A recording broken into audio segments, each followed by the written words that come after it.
Jyotsna ma'am start हुआ क्या? YouTube नहीं हुआ ना अभी? अब हो गया, अब हो गया। Okay, so YouTube has started. Thank you. Thank you भाई सर। स्टार्ट तो नहीं हुआ यहाँ पे। हो गया स्टार्ट हो गया सर, हो गया यूट्यूब पर start. Okay sir, 1 minute sir.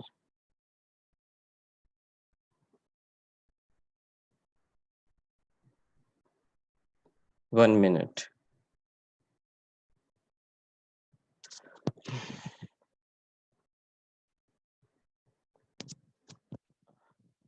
सो डियर स्टूडेंट्स, आज हम ये क्लास शुरू करने जा रहे हैं, तो ध्यान से सुनिएगा आप एक एक करके टॉपिक्स को। आज का जो टॉपिक है वो ऑर्गेनाइजिंग में से हमारा ऑर्गेनाइजिंग स्ट्रक्चर और फॉर्मल और इनफॉर्मल ऑर्गेनाइजेशन के बारे में है। अभी मैं आगे स्लाइड को बढ़ा रहा हूँ। तो ये हमारे 2 टॉपिक रहेंगे आज, जिन्हें हमने कवर करना है। That is structure of organizing, and in which we will have functional and divisional structure, संगठनात्मक ढांचा, और उसके अंदर हमारा रहेगा कार्यात्मक और प्रभागीय ढांचा। और दूसरा हमारा मेजर टॉपिक रहेगा औपचारिक और अनौपचारिक संगठन, फॉर्मल और इनफॉर्मल ऑर्गेनाइजेशन। ठीक है, तो इसमें सबसे इम्पोर्टेंट पहले देखो कि ऑर्गेनाइजेशन स्ट्रक्चर जो है वो इतना इम्पोर्टेंट है, जिसके बारे में बहुत बड़े मैनेजमेंट थिंकर हुए थे पीटर एफ ड्रकर। उन्होंने बहुत एक इम्पोर्टेंट लाइन इसके बारे में बोली थी कि ये इतना ज़्यादा इम्पोर्टेंट है कि अगर ज़रा सा भी रॉन्ग स्ट्रक्चर बन जाए तो इससे ऑर्गेनाइजेशन की परफॉर्मेंस पे, यानी कि उसके कार्य क्षमता पे बहुत बुरा प्रभाव पड़ता है, और इवन की ऑर्गेनाइजेशन जो है वो डिस्ट्रॉय भी हो सकती है, वो पूरी तरह से बंद भी हो सकती है। किसी भी ऑर्गेनाइजेशन के लिए यानी कि एक अच्छे संगठनात्मक ढांचे का, यानी कि ऑर्गेनाइजेशन स्ट्रक्चर का होना जरूरी होता है। तो इसके बारे में ही आज हम जाकर आगे पढ़ने वाले हैं। तो उससे पहले कुछ एक इम्पॉर्टेंट चीजें हैं जिसके बारे में हम बात करेंगे। सबसे पहले आपको कुछ एक सपोर्ट के बारे में बता दे जो एस्पिरेशन से रिलेटेड हैं। अभी ये फ्लैश हो जाएगा आपकी स्क्रीन के ऊपर जल्दी से। It will take some time, just wait.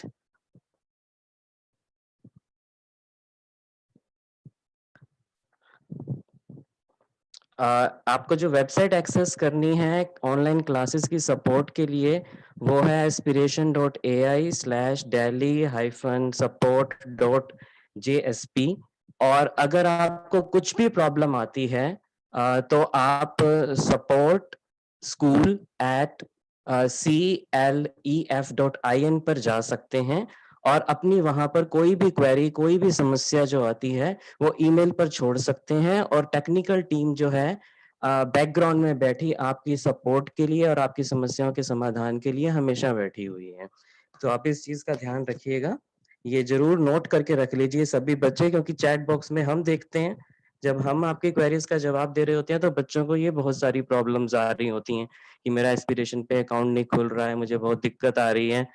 तो ये आराम से आपकी समस्याएं जो हैं वो इनका यहाँ से समाधान हो सकता है अगर आप इन दोनों चीजों का प्रयोग करते हैं, इस्तेमाल करते हैं तो। राइट, अब हम आगे बढ़ेंगे। तो ये हमारी जो सारी ऑनलाइन टीचर्स जो हम बैठे हैं, हम सब आपको पढ़ा रहे हैं, ये पूरी हमारी टीम है। अभी आपको डिस्प्ले हो जाएगी स्क्रीन के ऊपर। सबसे पहले हमारे टीम लीडर हैं अरुण सर, फिर ज्योत्सना मैम हैं, पुनीत सर हैं, आशा मैम हैं, ज्योति मैम हैं, मुकेश सर हैं, और मैं खुद हूँ, और अनुराधा मैम है और फुलेरा सर हैं। तो ये सब हमारे टीम के मेंबर्स हैं जो हमेशा आपकी मदद के लिए, आपको पढ़ाने के लिए हमेशा तत्पर रहते हैं। नई-नई तरह की स्लाइड्स और नई-नई तरह की चीज़ें आपके सामने लेकर आते हैं। तो ध्यान से सभी टीचर्स की क्लासेस को अटेंड कीजिए और इनकी रिकॉर्डिंग भी आपको जो है वो जो aspiration.ai वेबसाइट पर है, उन सभी की स्लाइड्स की रिकॉर्डिंग, आपको क्वेश्चंस, आपकी क्वेरीज और उनका सॉल्यूशन आपको सब वहाँ पर मिल जाएगा। और पहले ही बता चुका हूँ, कोई भी समस्या आती है तो आराम से आपका ईमेल पर जाके समाधान भी हो सकता है। अब आगे बढ़ेंगे, ये बेटा आपका टाइम टेबल है, ये जस्ट एक रिमाइंडर के लिए है, हर बार क्लास में आपको दिया जाता है। तो पहले जो है आपका मैथ और इंग्लिश का जो है वो कॉमन है, ट्यूसडे और वेडनेसडे को 10:30 पर और फ्राइडे और सैटरडे को 8:30 पर है। और बाकी आपका जो है डेली 12:30 से 2 पीएम तक जो कॉमर्स सेक्शन की स्पेसिफिक क्लासेस होती हैं, accounts, business studies, economics, accounts, फिर बिजनेस स्टडीज अगेन, फिर इकोनॉमिक्स की क्लासेस होती हैं। ये वीकडेज में होती हैं, डेली बेसिस पर होती हैं। ठीक है, तो इन सब क्लासेस का की टाइमिंग का आपको ध्यान रखना है और पंक्चुअल रह के सारी क्लासेस अटेंड करनी है। अब नेक्स्ट चलेंगे हम स्लाइड पे।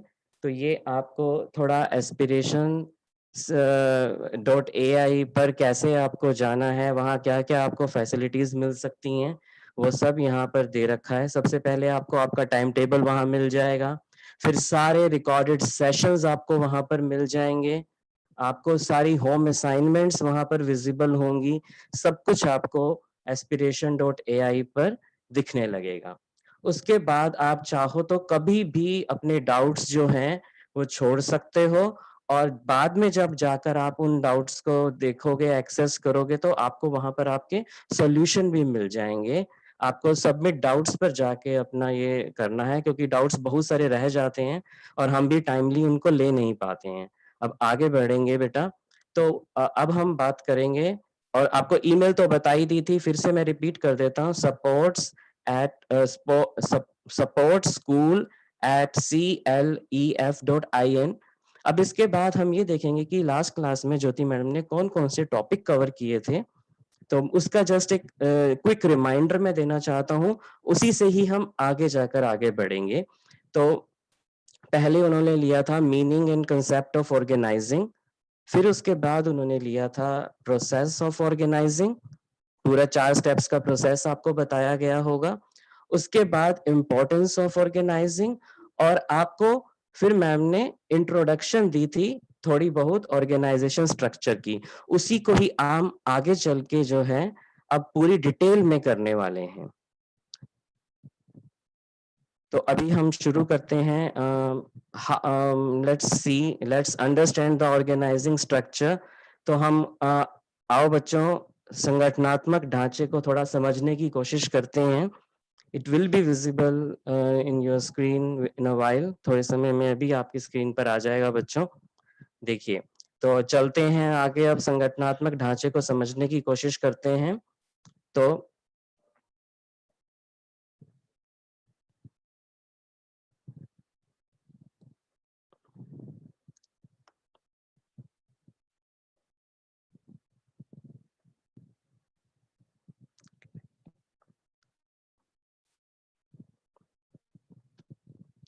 और इसको मैंने क्या किया है बच्चों, कुछ पॉइंट्स में बांटा है, बहुत आसानी से आपको समझ आ जाएगा। थोड़ा-सा आप ध्यान से इनको देखिएगा सभी स्लाइड्स को, फिर उसके बाद क्वेश्चंस भी कुछ रहेंगे और बीच-बीच में भी मैं क्वेश्चन पूछूँगा। आई होप कि आप मुझे इन सभी क्वेश्चन का जवाब देते रहेंगे टाइम टू टाइम। तो सबसे पहले जो मैंने पहले ही कहा, मैंने पॉइंट्स में बाँटा हुआ है। तो पहला जो पॉइंट है, व्हाट इज़ इट? ये है क्या, मतलब ऑर्गेनाइजेशन स्ट्रक्चर है क्या? ये हम इसकी डेफिनेशन यहाँ पे दे रहे हैं। So it can be defined as a framework within which managerial and operational task are performed. मतलब ये एक प्रकार की संरचना है, एक प्रकार का मतलब रूपरेखा है, जिसके अंतर्गत हम क्या कोशिश करते हैं कि हम अपने मैनेजरियल और ऑपरेशनल टास्क को पूरा कर सकें। अब मैनेजरियल फंक्शंस जो होते हैं, जो कि मैनेजर्स बैठ के top level management, middle level management वो सब करते हैं, और साथ ही जो ऑपरेशनल लेवल के टास्क हैं, यानी कि जो वर्कर काम कर रहे हैं, यानी कि इनपुट, प्रोसेस और आउटपुट, ये सारा ऑपरेशंस होते हैं, बिजनेस ऑपरेशंस। इन सब को पूरा करने के लिए भी हम एक प्रॉपर फ्रेमवर्क बनाते हैं, एक पूरा ढांचा तैयार करते हैं, एक पूरा का पूरा सिस्टमैटिक वे में पोजीशंस को तैयार करते हैं। उसी को ही हम क्या कहते हैं, ऑर्गेनाइजेशनल स्ट्रक्चर कहते हैं। दूसरी इंपॉर्टेंट इससे रिलेटेड बात आती है कि इसकी जरूरत कब पड़ती है। जब भी कोई संगठन या ऑर्गेनाइजेशन साइज में, आकार में बहुत बड़ी हो जाएगी और उसका काम करने का तरीका बहुत जटिल होता चला जाएगा, कॉम्प्लेक्स होता चला जाएगा, तो उनको क्या करना पड़ेगा, एक ऑर्गेनाइजेशन स्ट्रक्चर या संगठनात्मक ढांचा बनाना ही पड़ेगा। जब एक अकेला व्यक्ति काम कर रहा होता है, जैसे सोल प्रोप्राइटर आपने पढ़ा होगा, सोल प्रोप्राइटर जब अकेला व्यक्ति होता है, उसको किसी संगठनात्मक ढांचे की जरूरत नहीं पड़ती।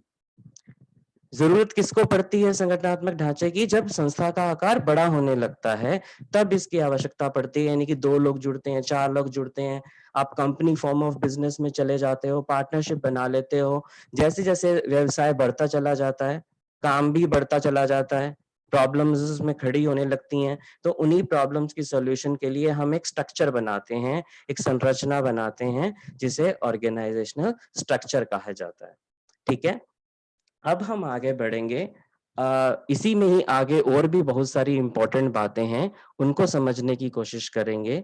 तो सबसे पहला उसके बाद आता है व्हाट इट डू, यह करता क्या है। मतलब अब हमने ऑर्गेनाइजेशन स्ट्रक्चर बना तो लिया, ये काम क्या करता है, इसको बनाने के बाद मिलता क्या है। तो ये क्या करता है कि जितने भी हमारे रिसोर्सेज हैं किसी ऑर्गेनाइजेशन में, यानी कि संसाधन हैं, हम जो हैं, अब आपको पहला पॉइंट दिख रहा होगा अच्छे से, जो भी काम कर रहे हैं, जो भी लोग संस्था में काम कर रहे हैं, जो भी संसाधन हैं और जो पीपल हैं, जो लोग वहां काम कर रहे हैं, उनके बीच में संबंधों को स्पष्ट करता है। ठीक है, अब मैं आपसे क्वेश्चन पूछूं, जरा चैट बॉक्स में जल्दी से डाल देना कि इसमें एक ऑर्गेनाइजिंग का एक स्टेप यहाँ पर थोड़ा सा हाईलाइट हो रहा है। मैंने कहा था मैं बीच बीच में क्वेश्चन पूछूंगा, तो ऑर्गेनाइजेशन के 4 स्टेप्स में से कौन सा वाला स्टेप्स इसमें से पता चल रहा है, आप बता सकते हैं मुझे? जल्दी से करिए, फिर मैं कुछ सेकंड्स के लिए यहाँ रुक रहा हूँ, ताकि मैं चाहता हूँ कि आपका यहाँ पर मैं थोड़ा सा आंसर्स ले लूं। फिर से मैं रिपीट करता हूँ, इस पॉइंट में आपको ऑर्गेनाइजिंग का कौन सा स्टेप थोड़ा सा हाईलाइट होता हुआ दिख रहा है। एज सच वैसे कोई क्वेश्चन नहीं है कि मैंने अलग से बनाया है, जस्ट ये मेरे दिमाग में एकदम आ गया, तो मैंने समझा कि आपसे पूछ लेना चाहिए इस बारे में। यस, आई थिंक आ रहा होगा जवाब। मेरे को यहाँ स्क्रीन पे पता नहीं क्यों नहीं हाईलाइट हो रहा, दिख नहीं रहा बच्चों। आपके चैट बॉक्स में पता नहीं चल पा रहा है मुझे, मैंने यूट्यूब फिर भी खोला तो हुआ है, बट पता नहीं चल रहा मुझे कि कहाँ आंसर आ रहे हैं। तो आई थिंक जो सपोर्ट टीम और पैनलिस्ट और हैं वो जरूर देख रहे होंगे और उनको पता चल रहा होगा, बच्चे बता पा रहे होंगे जवाब जरूर। तो मैं बता देता हूँ यहाँ पे, ये जो रिपोर्टिंग रिलेशनशिप वाला स्टेप था लास्ट वाला, वो इसमें हाईलाइट हो रहा है। ठीक है, उससे अगली बात जो आती है इंपॉर्टेंट, कि व्हाई इट इज नीडेड, कि हमें ऑर्गेनाइजेशन स्ट्रक्चर की जरूरत क्यों पड़ती है। ठीक है, इसकी आवश्यकता है क्यों, ताकि हम ऑर्गेनाइजेशन में जो कामकाज है वो अच्छे से चला सकें, जो कम्युनिकेशन है, यानी कि आपस का जो संवाद है, एक कर्मचारी दूसरे कर्मचारी तक कोई सूचना पहुंचाना चाहता है, वो आराम से स्पष्ट तौर पर पहुंच जाए और उसका फ्लो भी स्मूथ रहे। ये ना हो कि उस संप्रेषण में या उस कम्युनिकेशन के प्रोसेस में कुछ दिक्कत आए। अगर आप ऑर्गेनाइजेशन स्ट्रक्चर अच्छे से बनाओगे तो कंट्रोल भी बेटर होगा और जो संदेश होंगे उनका प्रवाह भी बहुत अच्छे तरीके से होगा। तो इसलिए हम क्या करते हैं कि ऑर्गेनाइजेशन स्ट्रक्चर का निर्माण करते हैं, इसलिए आवश्यकता पड़ती है। अभी भी बच्चों ये खत्म नहीं हुआ, अभी भी बहुत सारे पॉइंट हैं जो हमने इसके बारे में डिस्कस करने हैं। मैं फिर से बता दूं, हम ये सिर्फ एक इंट्रोडक्शन ले रहे हैं, ऑर्गेनाइजेशन स्ट्रक्चर होता क्या है। और ये आप जरूर समझ के चलना बेटा कि इसी से रिलेटेड आगे भी आपसे क्वेश्चन पूछे जाएंगे। तो एक एक स्लाइड बड़े ध्यान से देखिएगा। तो अगला मैं अब पॉइंट आपको बताता हूं, हु डिटर्मिन्स इट्स साइज। इसका मतलब क्या है कि ऑर्गेनाइजेशन स्ट्रक्चर का आकार कैसा होगा, वो कौन निर्धारित करेगा? वो उसका निर्धारण स्पैन ऑफ मैनेजमेंट, एक बहुत इंपॉर्टेंट कंसेप्ट है, प्रबंध का विस्तार हम इसको हिंदी में कहते हैं, ये निर्धारित करेगा कि ऑर्गेनाइजेशन स्ट्रक्चर का आकार कितना बड़ा होगा, कितना छोटा होगा, यानी कि एक के बाद एक लेवल सुपीरियर और सबऑर्डिनेट कितने बनते चले जाएंगे आगे, 10 होंगे, 5 होंगे, 6 ऐसे लेवल होंगे, कितने लेवल रखे जाएंगे ऑर्गेनाइजेशन स्ट्रक्चर के अंदर, वो सब का सब कौन निर्धारित करेगा? स्पैन ऑफ मैनेजमेंट निर्धारित करेगा। उसके बाद आती है बात, इसको दिखाया कैसे जाता है? इसको ऑर्गेनाइजेशन चार्ट की मदद से दिखाया जाता है। आपने अभी अपनी 10th लेवल तक फ्लो चार्ट जरूर बनाए होंगे, यस और नो वाले, जरूर कहीं ना कहीं जरूर देखे होंगे। आगे चल के इसके भी डायग्राम आप देखोगे, जैसे जैसे हम ऑर्गेनाइजेशन स्ट्रक्चर के टाइप करेंगे तो इसमें ये ऑर्गेनाइजेशनल चार्ट आपको जरूर दिख जाएगा। तो इसको दिखाने का तरीका होता है कि कौन सुपीरियर है, कौन सबऑर्डिनेट है, वो ऑर्गेनाइजेशनल चार्ट के माध्यम से बनाया जाता है। तो मैंने लगभग क्या किया है बेटा यहाँ पे कि डब्ल्यू फैमिली जो है ना, उसके बहुत सारे मेंबर्स को ले लिया, हु, व्हेन, व्हाट, वेयर वगैरह सब कुछ ले लिया। तो इसके बाद अब आगे चलते हैं, जो बीच में मैंने आपको कहा कि स्पैन ऑफ मैनेजमेंट के बारे में अब हम बात करेंगे कि स्पैन ऑफ मैनेजमेंट जो है उसका मीनिंग क्या होता है, उसको थोड़ा सा डिटेल में हमने अभी डिस्कस करना है। तो सबसे पहले बात आती है कि इसका मीनिंग क्या है। तो स्पैन ऑफ मैनेजमेंट क्या होती है, ये बताती है कि एक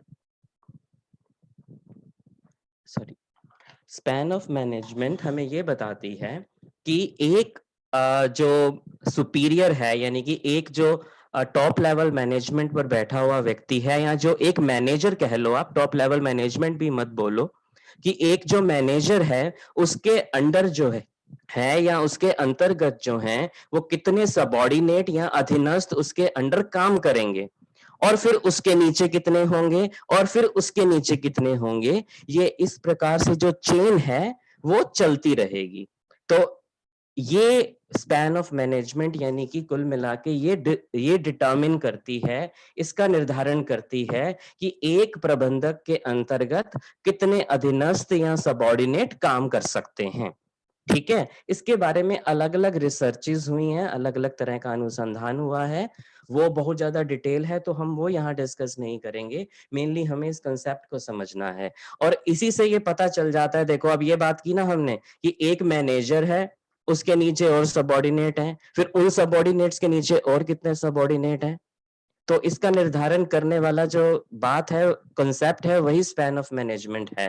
तो कहीं ना कहीं इससे ये क्लियर होता है कि जो स्पैन ऑफ मैनेजमेंट है ये निर्धारित करता है कि कितने स्तर हो सकते हैं एक ऑर्गेनाइजेशन स्ट्रक्चर में या संगठनात्मक ढांचे में, कितने लेवल या कितने स्तर हो सकते हैं। और कुल मिला के इस तरह से स्पैन ऑफ मैनेजमेंट क्या करता है कि ऑर्गेनाइजेशन स्ट्रक्चर को आकार भी प्रदान करता है। तो आगे चल के हम अभी बात करेंगे अगली स्लाइड में कि ये आकार जो है वो किस प्रकार का रहता है। ठीक है, इस बारे में अभी हम बात करने वाले हैं।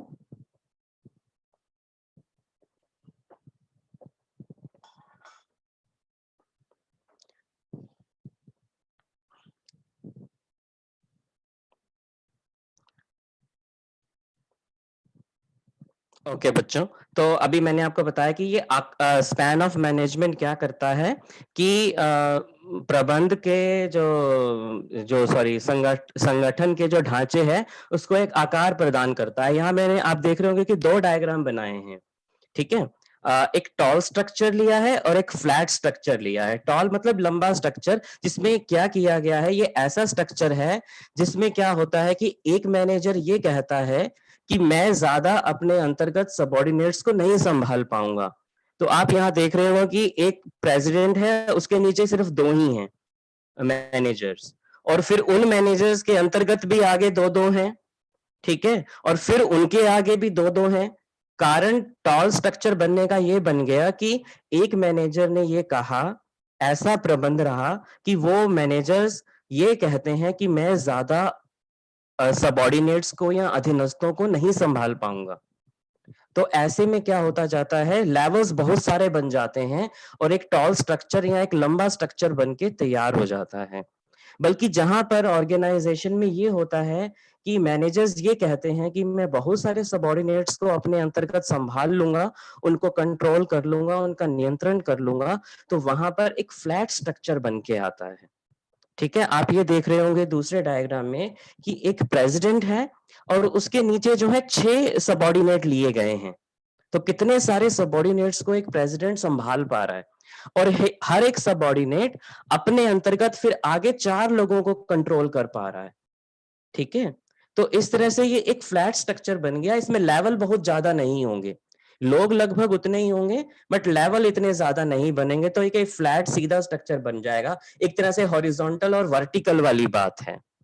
ठीक है, इसके बारे में एक चीज आपको ये बतानी है कि वैसे तो आपके सिलेबस में ये नहीं है, बट एनसीईआरटी की बुक में मैंने एक ये क्वेश्चन देखा जिसमें इस तरह के स्पैन ऑफ मैनेजमेंट और स्ट्रक्चर की बात की गई थी।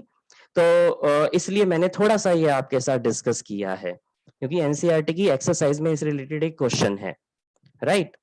तो अब हमने जब ऑर्गेनाइजेशन स्ट्रक्चर को समझ लिया, तो इसके बाद हम स्ट्रक्चर के यानी कि संगठन ढांचे के अलग अलग प्रकारों के बारे में बात करेंगे, उनके टाइप्स के बारे में बात करेंगे।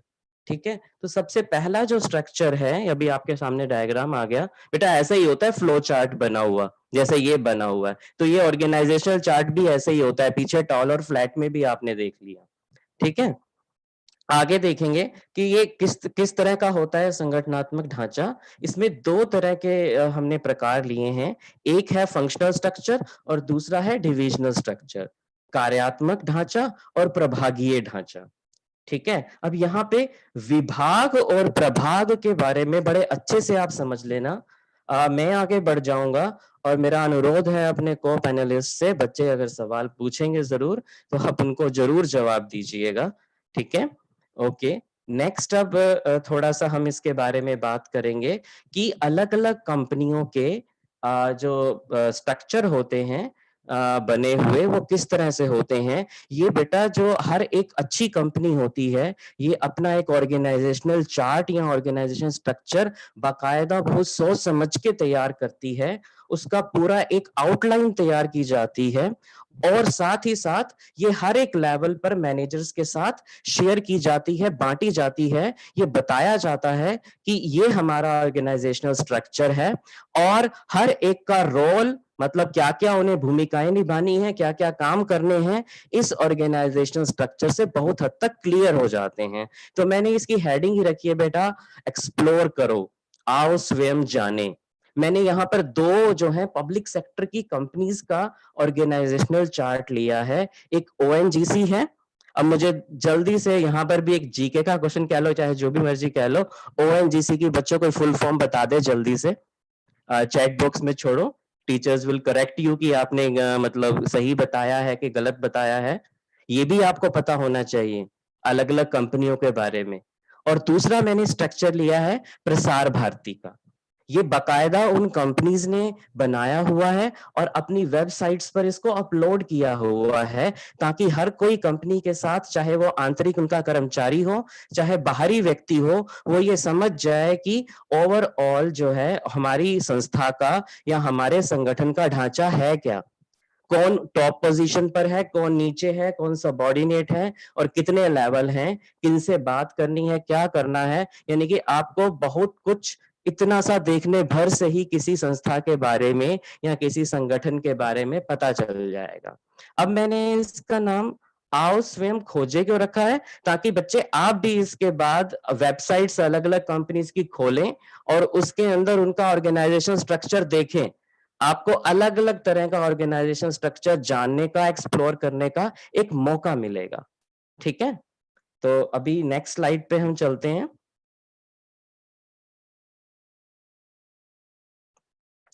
ठीक है, अब आप इसको खुद बेटा एक्सप्लोर करिएगा, ढूंढिएगा, जानिएगा अलग अलग कंपनीज के बारे में और उनके ऑर्गेनाइजेशनल स्ट्रक्चर के बारे में।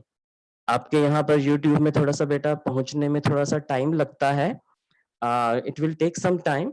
तब तक हम जो है अब हम एक एक करके, मैंने दो ऑर्गेनाइजेशन स्ट्रक्चर के बारे में बात की थी, फंक्शनल स्ट्रक्चर और डिविजनल स्ट्रक्चर। तो पहले अभी हम डिस्कस करने वाले हैं फंक्शनल स्ट्रक्चर के बारे में।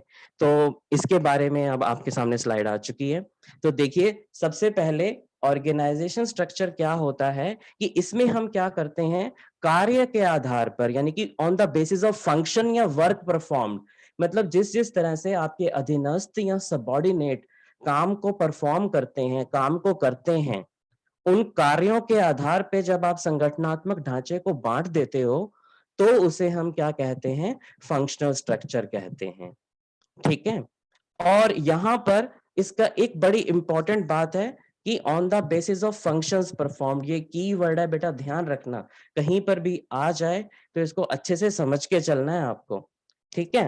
अब इसके बाद इंपॉर्टेंट बात आती है कि ये कार्य बनाए किस तरह से जाते हैं। ये बड़ा एक इंपॉर्टेंट पॉइंट है कि हम क्या करते हैं, कंपनियां क्या करती हैं कि सिमिलर नेचर के, एक जैसे दिखने वाले सभी कामों को वो इकट्ठा कर देती हैं और उनका एक नाम दे देती हैं, जिसे हम एक फंक्शन कहते हैं या कार्य कहते हैं, या अल्टीमेटली कहें उसको विभाग का नाम दे दिया जाता है। जैसे मैंने यहाँ पर एक डायग्राम साइड में लिया है कि इसमें क्या करेंगे, बिजनेस प्लान बनाएंगे, सेल्स के बारे में सोचेंगे, एडवर्टीजमेंट के बारे में सोचेंगे, डिलीवरी ऑफ प्रोडक्ट के बारे में जब सोचेंगे, तो इस तरह के बहुत सारे काम हैं। प्रोडक्ट बन जाने के बाद उसके बारे में आगे क्या किया जाए, उससे रिलेटेड कितने सारे काम मैंने आपको गिना दिए। प्राइसिंग करना, उसका मतलब प्राइस कैसे निर्धारित हो, प्रोडक्ट का डिजाइन कैसे हो, उसकी सेल आगे कैसे हो, उसका फिजिकल डिस्ट्रीब्यूशन यानी कि कैसा हो, उसके बारे में एडवर्टीजमेंट और प्रमोशन कैसे की जाए, उससे रिलेटेड सारे ये काम जो है ना बेटा, इनको एक साथ ग्रुप कर दिया जाता है, क्योंकि अल्टीमेट पर्पस इनका क्या है, प्रोडक्ट की सेल करवाना है। और उसको इकट्ठा मिलकर क्या नाम दे दिया गया, मार्केटिंग। और ये जो इकट्ठा करके बनाया गया उसको क्या कहेंगे, मार्केटिंग डिपार्टमेंट। और इस मार्केटिंग डिपार्टमेंट का मुखिया कौन होगा, हेड कौन होगा, मार्केटिंग मैनेजर। ठीक है। कंपनी का मार्केटिंग मैनेजर मार्केटिंग से रिलेटेड सारे कामों को देखेगा।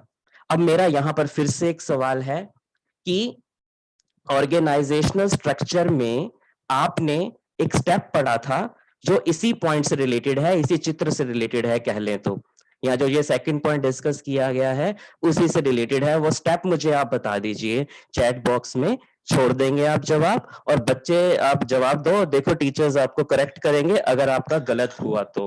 और मैं चाहता हूं कि ज्यादातर का सही हो, it will be really appreciable. 2 second में रुकूंगा, तब तक मेरी स्लाइड भी चेंज हो जाएगी और आपको डिस्प्ले भी होने लगेगी।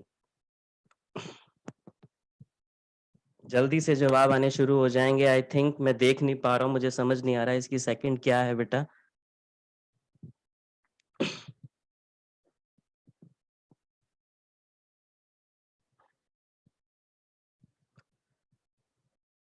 बच्चों के कैसे कैसे जवाब आ रहे हैं, सॉरी बेटा मैं नाम भी नहीं शायद ले पाऊंगा। कौन कौन जवाब दे पा रहा है, किनका सही है, को पैनलिस्ट जरूर बता पा रहे होंगे। ओके, ठीक है, मेरे को लगता है ज्यादातर का सही आया होगा जवाब। उसके बाद हम अब बात करेंगे फंक्शनल स्ट्रक्चर के बारे में, और ज्यादा कुछ पॉइंट्स हैं, वहीं पर खत्म नहीं हुआ था अभी। ठीक है। तो इसी तरह से जैसे मार्केटिंग की हमने बात की थी, तो सिमिलर काइंड ऑफ जो कार्य हैं, एक तरह के जो कार्य हैं, उन सभी को इकट्ठा करके अलग अलग तरह के फंक्शंस तैयार कर दिए जाते हैं। जैसे प्रोडक्शन हो गया, ह्यूमन रिसोर्स हो गया, R&D यानी कि रिसर्च एंड डेवलपमेंट, अनुसंधान का जो काम होता है, नवाचार का जो काम होता है, और फाइनेंस, वित्त से रिलेटेड जो काम है, उन सबको इकट्ठा करके अलग अलग फंक्शन बना दिए जाते हैं और इनके अलग अलग डिपार्टमेंट बना दिए जाएंगे। यानी कि production department, human resource department, research and development department, finance department. ठीक है। और इस तरह से जो है आपका एक ढांचा तैयार हो जाएगा कार्यों के आधार पर, जिसे हम फंक्शनल स्ट्रक्चर कहते हैं। और हर एक डिपार्टमेंट जो होगा अलग अलग काम तो करेगा, बट उन सभी डिपार्टमेंट के कामों को कोऑर्डिनेट करने वाला भी तो चाहिए। उसे हम मतलब उन सब के कामों को कोऑर्डिनेट करने वाले जो होते हैं वो सीईओ कहा जाता है या मैनेजिंग डायरेक्टर उनको कहा जाता है। सीईओ का मतलब क्या हुआ? आप बताओगे मुझे चैट बॉक्स में लिख कर बताइए, मैं 2 मिनट में भी बताता हूँ। ठीक है? 2 सेकंड 2-3 सेकंड में बल्कि। राइट? तो इसके बाद मैंने बेटा फंक्शनल स्ट्रक्चर का एक छोटा-सा एक ऑर्गेनाइजेशनल चार्ट की फॉर्म में तैयार किया है। सबसे ऊपर बोर्ड ऑफ डायरेक्टर होंगे और बोर्ड ऑफ डायरेक्टर में बेटा वही लोग होंगे जो ऊपर वाले जस्ट पॉइंट में हैं। या तो मैनेजिंग डायरेक्टर के नाम से होगा या चीफ एग्जीक्यूटिव ऑफिसर के नाम से होगा। पता चल गया होगा, कई बच्चों के सही जवाब आ भी गए होंगे। चीफ एग्जीक्यूटिव ऑफिसर हो सकता है। और उसके नीचे आपने क्या किया है, कार्यों के आधार पे जिनको बांटा है, जैसे कि marketing department, production department, finance department, personal department, ठीक है? ये ह्यूमन रिसोर्स डिपार्टमेंट भी कहते हैं आजकल इसको, राइट? तो इस तरह से जो है आप अलग-अलग डिपार्टमेंट्स को बाँट दोगे और उनको कंट्रोल करने वाला ऊपर क्या होगा, बोर्ड ऑफ डायरेक्टर्स के मेंबर होंगे, जिनमें ज़्यादातर कौन होते हैं, मैनेजिंग डायरेक्टर होते हैं या फिर सीईओ वगैरह होते हैं। वो उनको उनके कामों को नियंत्रित करते हैं, कंट्रोल करते हैं, आपस में कोऑर्डिनेशन बिठाते हैं, राइट?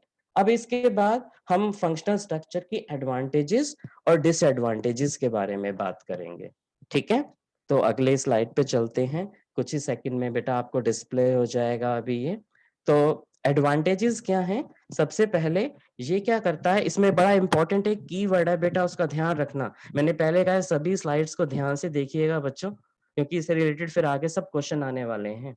ठीक है? ये क्या लेकर आता है ऑर्गेनाइजेशन में? ये ऑक्यूपेशनल स्पेशलाइजेशन लेकर आता है, व्यावसायिक विशिष्टता को लेकर आता है। इसका मतलब क्या है कि यानी कि जो लोग होते हैं, जो फंक्शनल स्ट्रक्चर के अंतर्गत बांटे गए होते हैं, वो लोग क्या करते हैं कि उनके कामों के आधार पे उनको बहुत ज्यादा स्पेशलाइजेशन मिलती है, विशिष्टीकरण मिल जाता है। जैसे एक मैंने अभी किसका डायग्राम लिया था, मार्केटिंग मैनेजर का लिया था।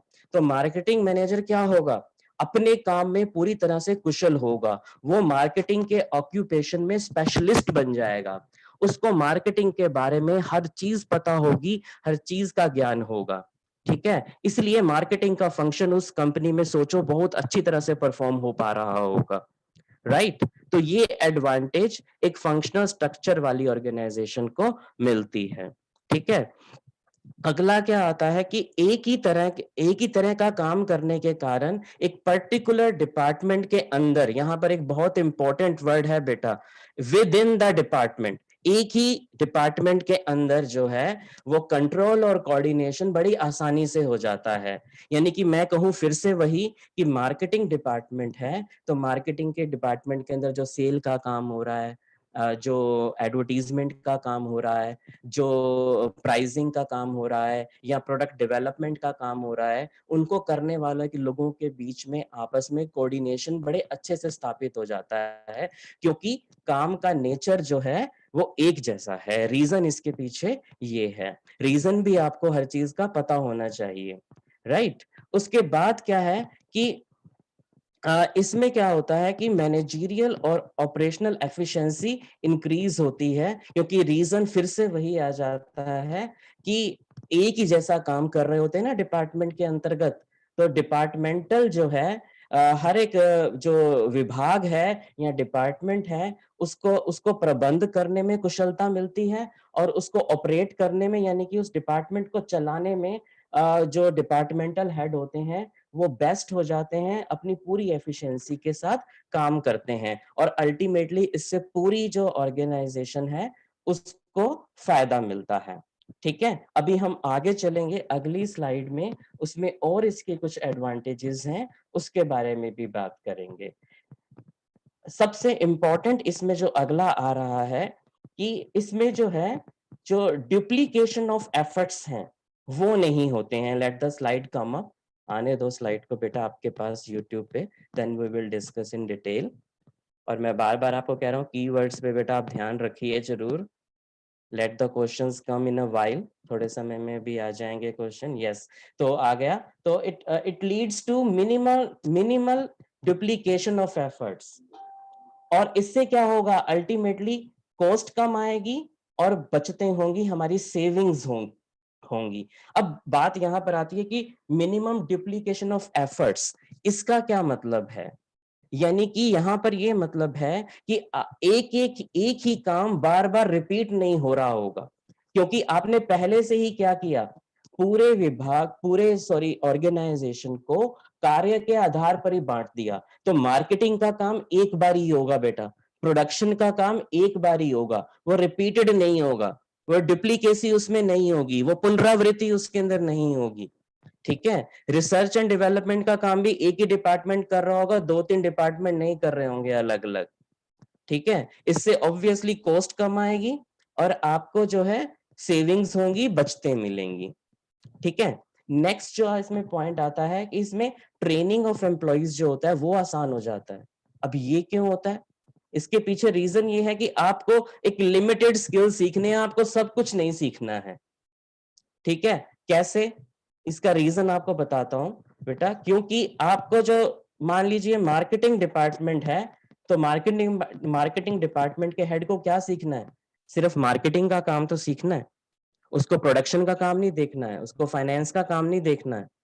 ठीक है, या उसके असिस्टेंट है, उनको भी मार्केटिंग वाला है जैसे, तो मार्केटिंग का ही काम देखना है, उसको फाइनेंस, उनके असिस्टेंट्स को भी फाइनेंस रिलेटेड कुछ काम सीखने की जरूरत नहीं है। उनकी ट्रेनिंग सिर्फ एक लिमिटेड स्किल्स तक ही लिमिटेड होगी।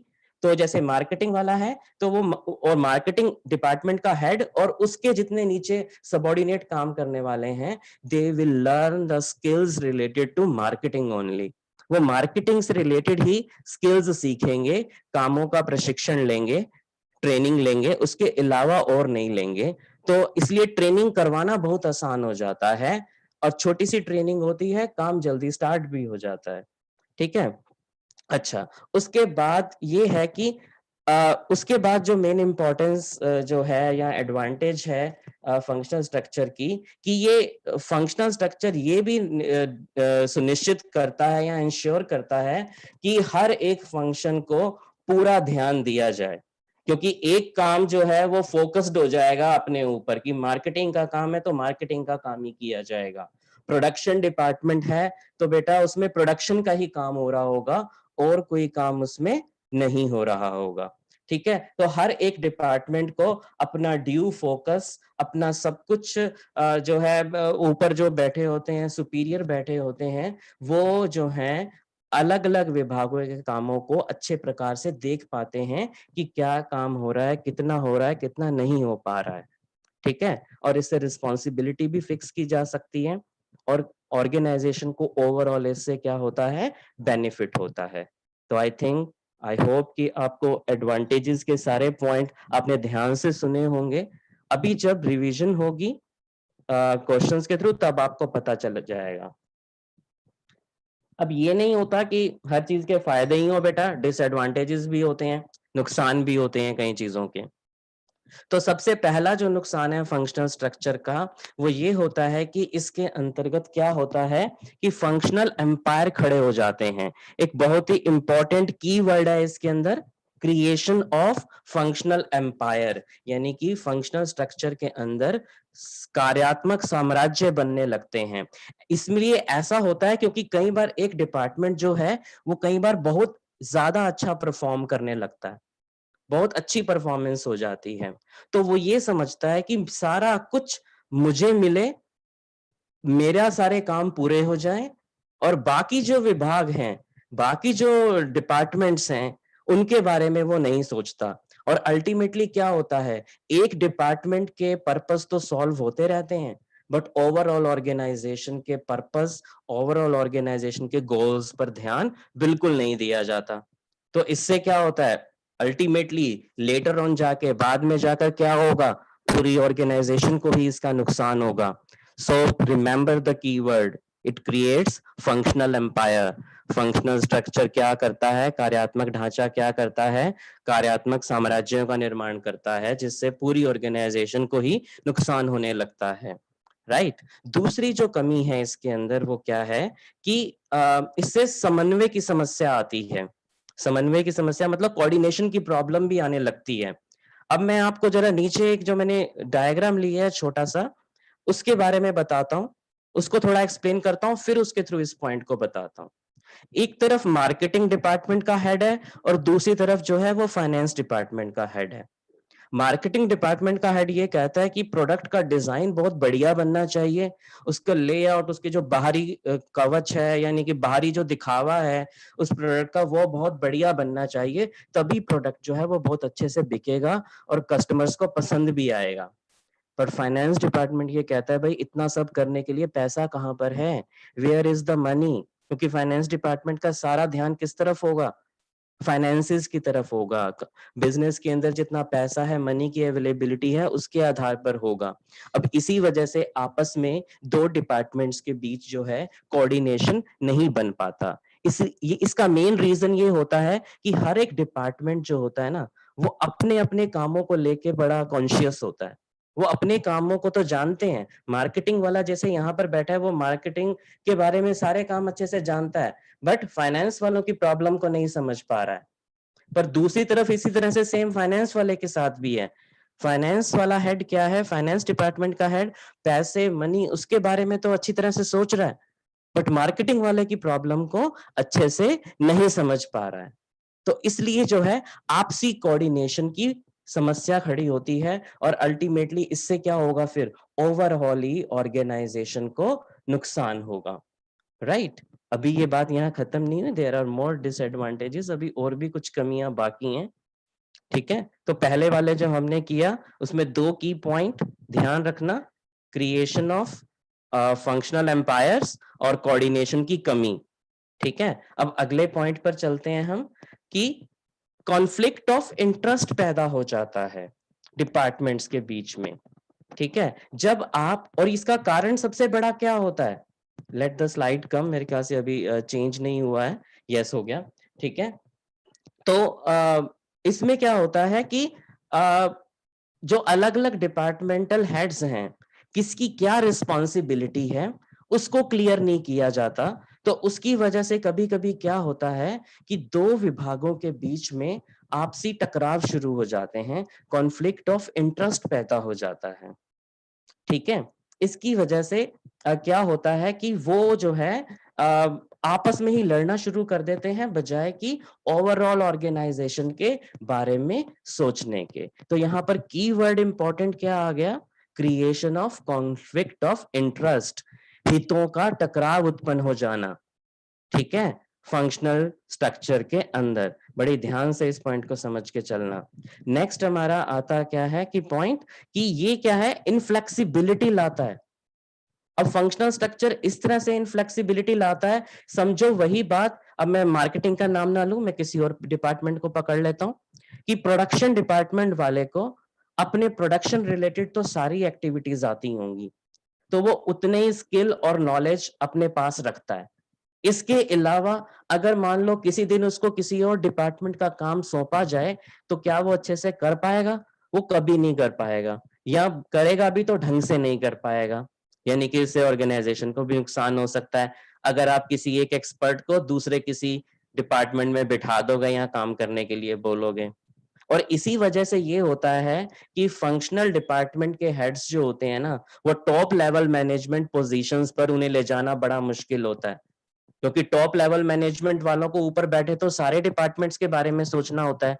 तो किसी भी डिपार्टमेंटल हेड को टॉप लेवल मैनेजमेंट यानी कि सीईओ, मैनेजिंग डायरेक्टर बनाना बड़ा ही मुश्किल काम होगा। वो पूरी ऑर्गेनाइजेशन के व्यू को या पूरे ऑर्गेनाइजेशन के बारे में कभी भी ढंग से समझ नहीं पाएंगे, क्योंकि उनका ज्ञान, उनकी नॉलेज, उनके स्किल्स जो होते हैं वो बड़े लिमिटेड होते हैं। ठीक है, ये नुकसान होता है फंक्शनल स्ट्रक्चर का। ठीक है, तो इसमें बेटा 2 पॉइंट इंपॉर्टेंट हो गए, कॉन्फ्लिक्ट ऑफ इंटरेस्ट और इनफ्लेक्सिबिलिटी, हितों का टकराव होना, और मतलब एक तरह से जटिलता या दृढ़ता आ जाना ऑर्गेनाइजेशन के अंदर, जिसमें डिपार्टमेंटल हेड दूसरे किसी उच्च पद पर ले जाए नहीं जा सकते या उसमें कठिनाई उत्पन्न होती है, क्योंकि उनका ज्ञान और कौशल सीमित होता है, लिमिटेड होता है। वो एक ही काम को जानते हैं, उससे ज्यादा को वो नहीं जानते हैं। अब आगे चलते हैं, बहुत इंपॉर्टेंट एक पॉइंट है कि सुटेबिलिटी ऑफ फंक्शनल स्ट्रक्चर, कि किन तरह की ऑर्गेनाइजेशंस में फंक्शनल स्ट्रक्चर को अपनाना सबसे उचित रहेगा। पहला पॉइंट कि जिसमें एक ही प्रोडक्ट बनता हो।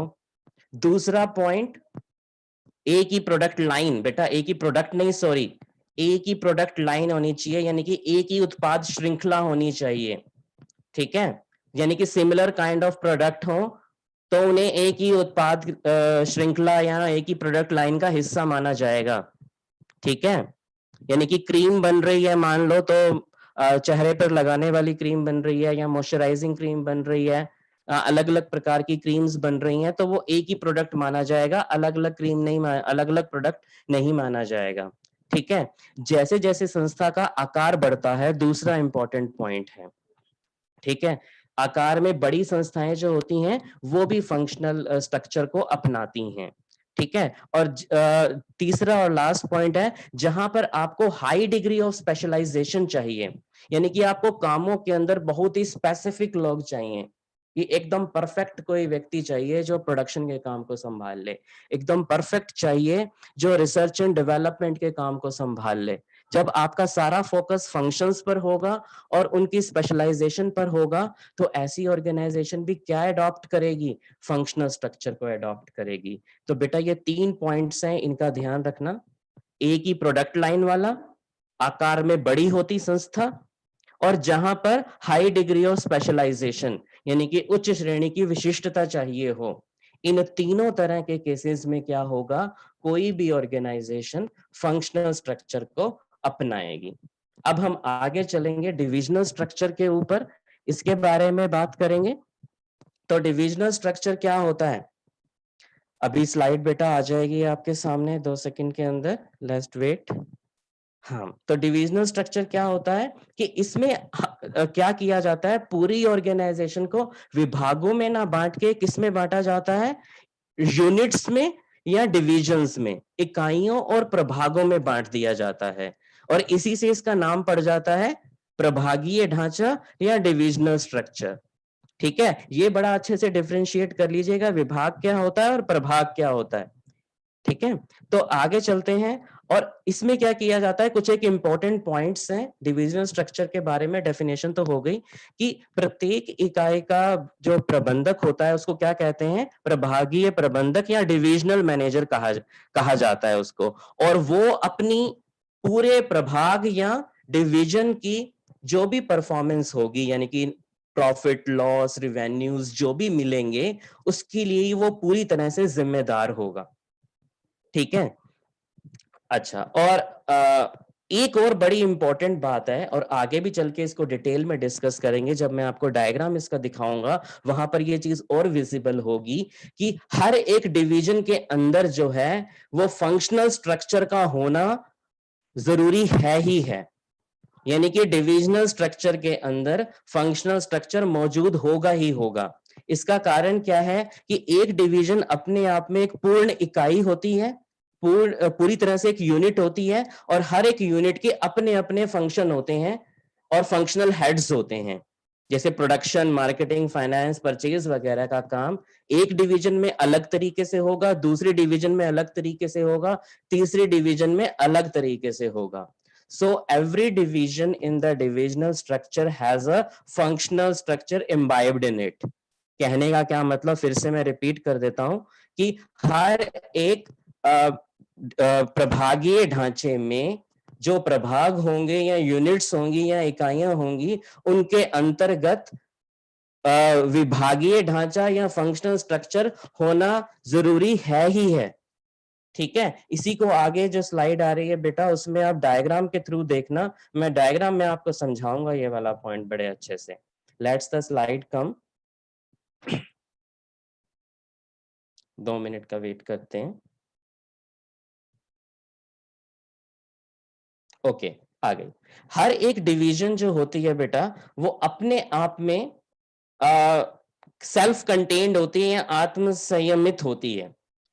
ठीक है, क्योंकि वो हर एक फंक्शन को खुद ही परफॉर्म कर रहे होते हैं, यानी कि एक किसी कंपनी की एक यूनिट है, वो अपने आप में खुद से सारे काम कर रही है, वो किसी और यूनिट पर डिपेंडेंट नहीं है, किसी और यूनिट से उसको कुछ लेना देना नहीं होता है।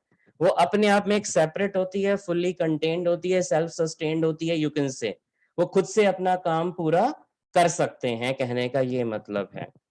ठीक है, और फिर से मैंने वही पॉइंट रिपीट हो गया कि हर एक डिवीजन के अंदर फंक्शनल स्ट्रक्चर तो होगा, बट एक डिवीजन का फंक्शनल स्ट्रक्चर दूसरे फंक्शनल स्ट्रक्चर से अलग अलग हो सकता है, क्योंकि जैसी यूनिट होगी, जैसी डिवीजन होगी, वो अपने अंडर फंक्शंस को अलग तरीके से रखेगा। दूसरा डिवीजन या दूसरा जो प्रभाग होगा वो अपने हिसाब से रखेगा। ठीक है, तो फंक्शंस अलग अलग हो सकते हैं अलग अलग डिविजन्स के अंदर, ये भी बहुत इंपॉर्टेंट पॉइंट है। ठीक है, और लास्ट पॉइंट आता है, फिर ये मैं डायग्राम आपको समझाता हूं बेटा, थोड़ा सा वेट करिएगा। अच्छा, हर एक डिवीजन अपने आप में एक लाभ केंद्र होता है, प्रॉफिट सेंटर होता है। तो ये कीवर्ड आ गया यहाँ पे, बहुत इंपॉर्टेंट है, इसका ध्यान रखना। यानी कि हर एक डिवीजन, पहले भी डिस्कस हुआ था, अपने लाभ हानि के लिए खुद जिम्मेदार होता है।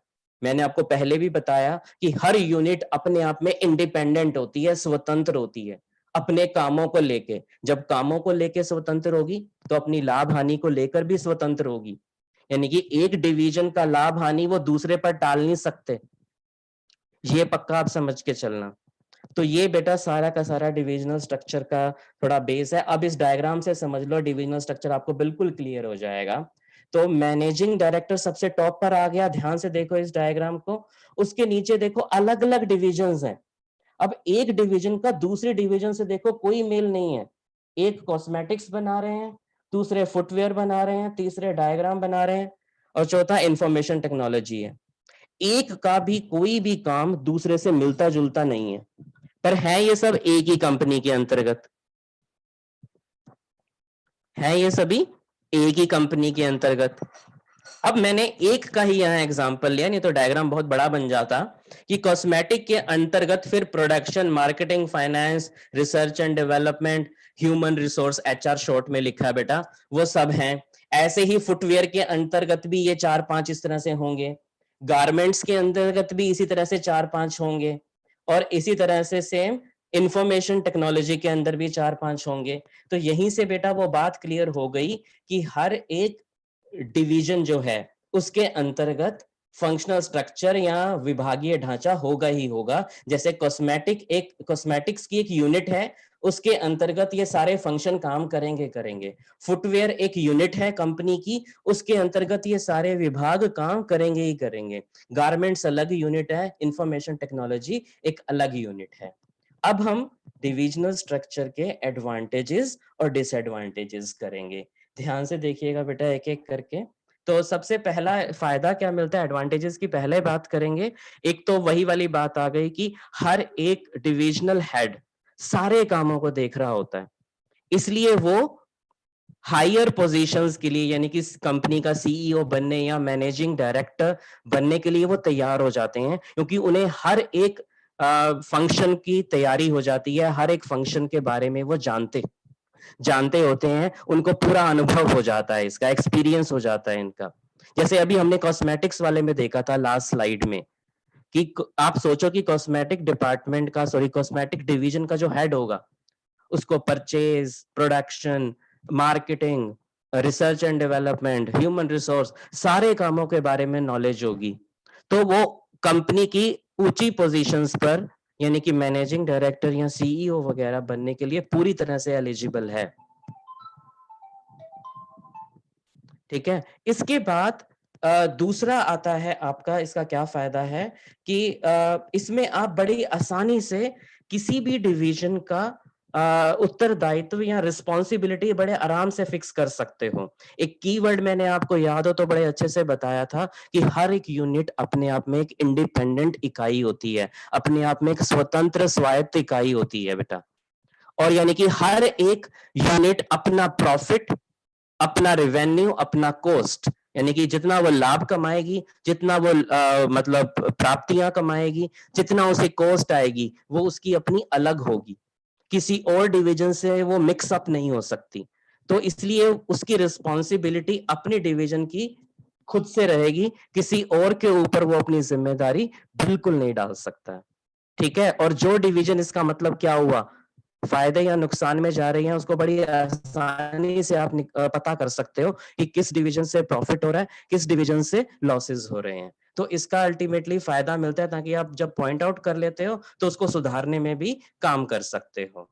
ठीक है, अब नेक्स्ट स्लाइड पे चलते हैं, और भी इसके फायदे हैं वो भी देख लेते हैं। ठीक है, एक बड़ी इंपॉर्टेंट चीज है इसमें कि हर एक विभाग जो होता है, सॉरी, 1 मिनट रुकिएगा जरा, अगली स्लाइड तो आपके पास आने दो, फिर बात करते हैं।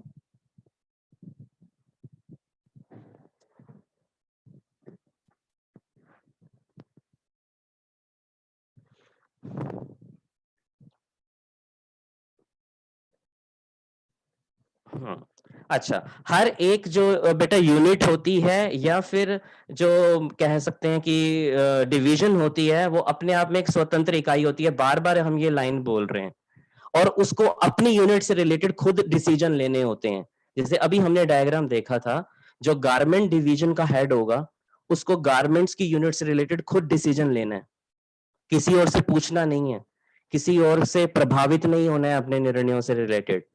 बाकी डिविजन्स अपने हिसाब से निर्णय लेंगी। तो इससे क्या होगा, हर एक यूनिट का, हर एक इकाई का अपना जो डिसीजन होगा वो बड़े तीव्र तरीके से होगा, जल्दी से होगा, उन्हें कोई डिले नहीं होगा, आसानी से वो अपने डिसीजन ले पाएंगे। ठीक है, और एक और बड़ी इंपॉर्टेंट चीज है, इससे संस्था के विकास में मदद मिलती है। मतलब जहां पर डिविजनल स्ट्रक्चर होगा, वहां पर बड़ी आसानी से आप कोई भी नया यूनिट या डिवीजन जोड़ दोगे, क्योंकि हर एक, वही वाली बात आ गई, हर एक यूनिट या डिवीजन अपने आप में इंडिपेंडेंट है ना, किसी का एक दूसरे से लेना देना तो नहीं है। अगर आपने कोई नई यूनिट जोड़ भी दी उसके अंदर, मान लो वही कंपनी थी अभी जिसके बारे में बात कर रहे थे, और वो जो है ऑटोमोबाइल की अपनी कंपनी, अपनी ऑटोमोबाइल के डिवीजन और बीच में जोड़ दे, अभी जो डायग्राम आपने पीछे देखा था, तो उन्हें कोई प्रॉब्लम नहीं आएगी, क्योंकि उसके सारे काम बाकी यूनिट से बिल्कुल डिफरेंट होंगे, अलग होंगे, उनका पहले वाले से कुछ लेना देना नहीं होगा।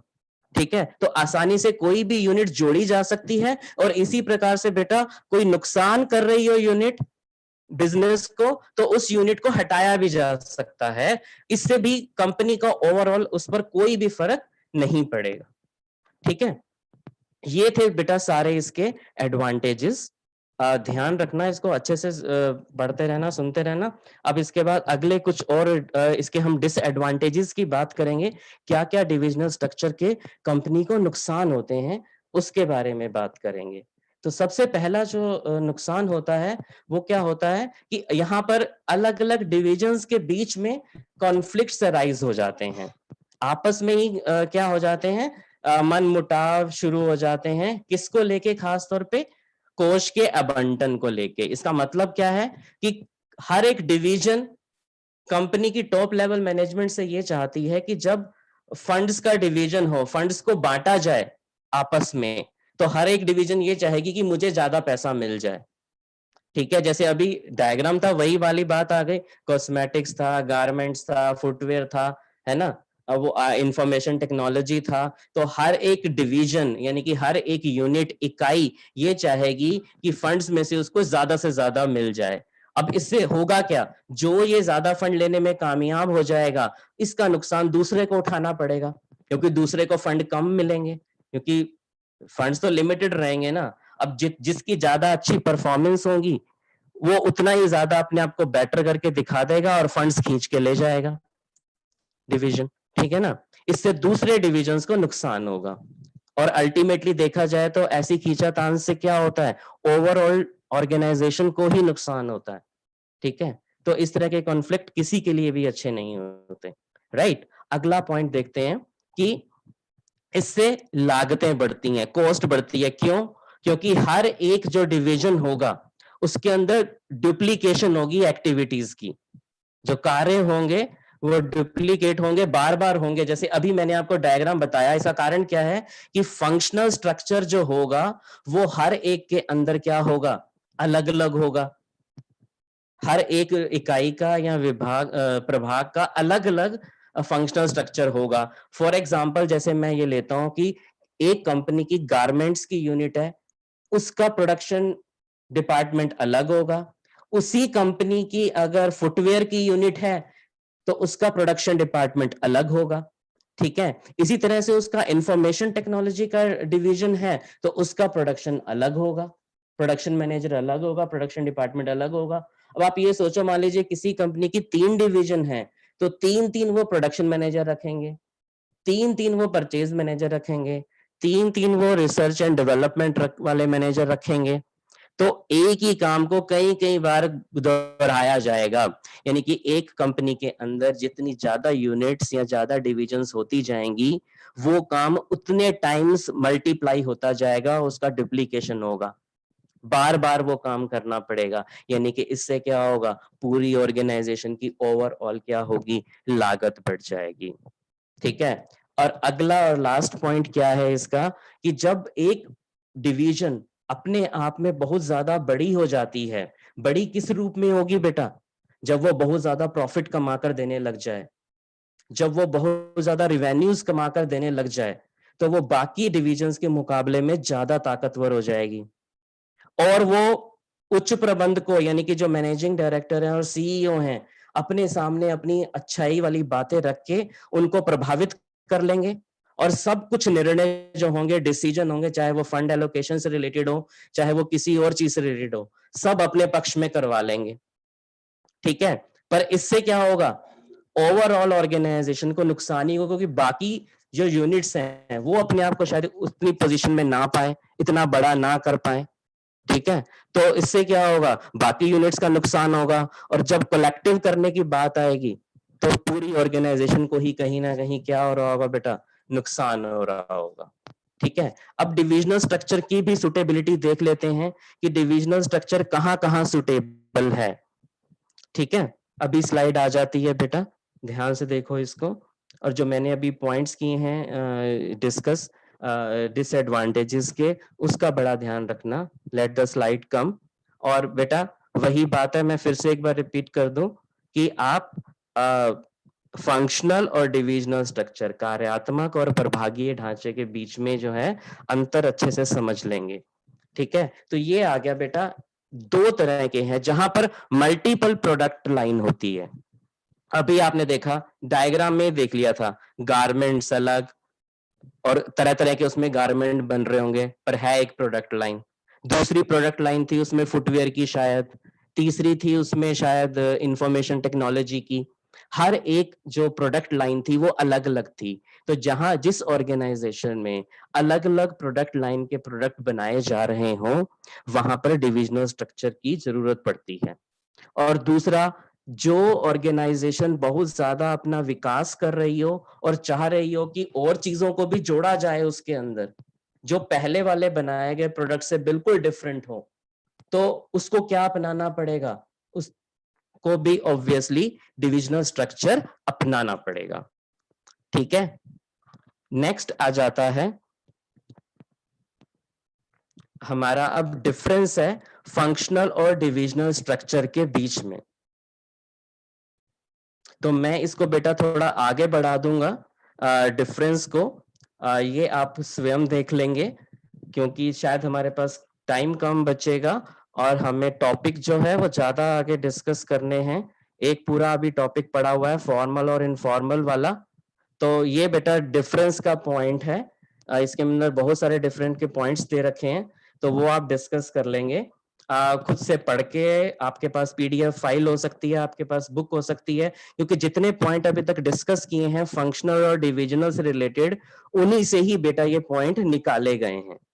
ठीक है, तो कोई ज्यादा नई चीज नहीं है। तो डिफरेंस के पॉइंट्स आप बेटा खुद भी जल्दी से पढ़ सकते हैं। अब जल्दी से जितना हमने अभी तक किया है उससे रिलेटेड हम कुछ क्वेश्चंस करेंगे बेटा, अभी आपके सामने डिस्प्ले हो जाएंगे। देखिए, पहले आप इस पिक्चर को जरा ध्यान से देखिए, जो फोटो आपको ध्यान दिखाई दे रही है, मैं थोड़ा सा इसके बारे में पढ़ देता हूं, तभी उसके बाद क्वेश्चन पॉपअप होंगे आपके सामने। जैसे कि ये एक बड़ा सा आदमी दिखाई दे रहा है, प्रोडक्शन डिपार्टमेंट का हेड है।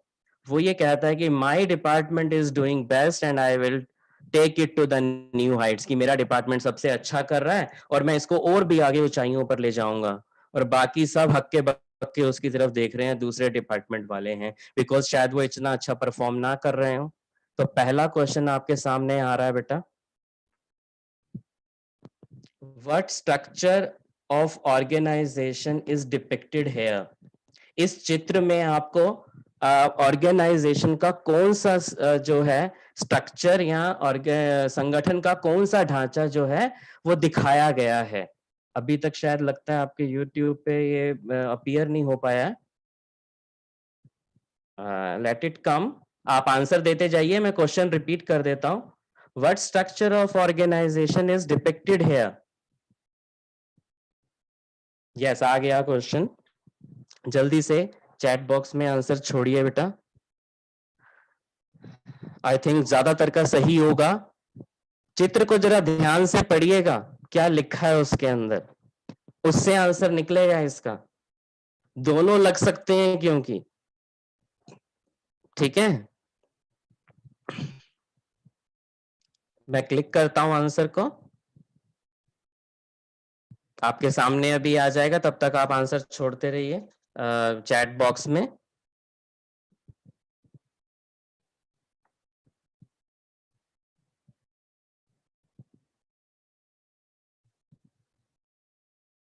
मुझे पता है ज्यादातर बच्चों के सही होंगे आंसर, इसमें पक्की बात है।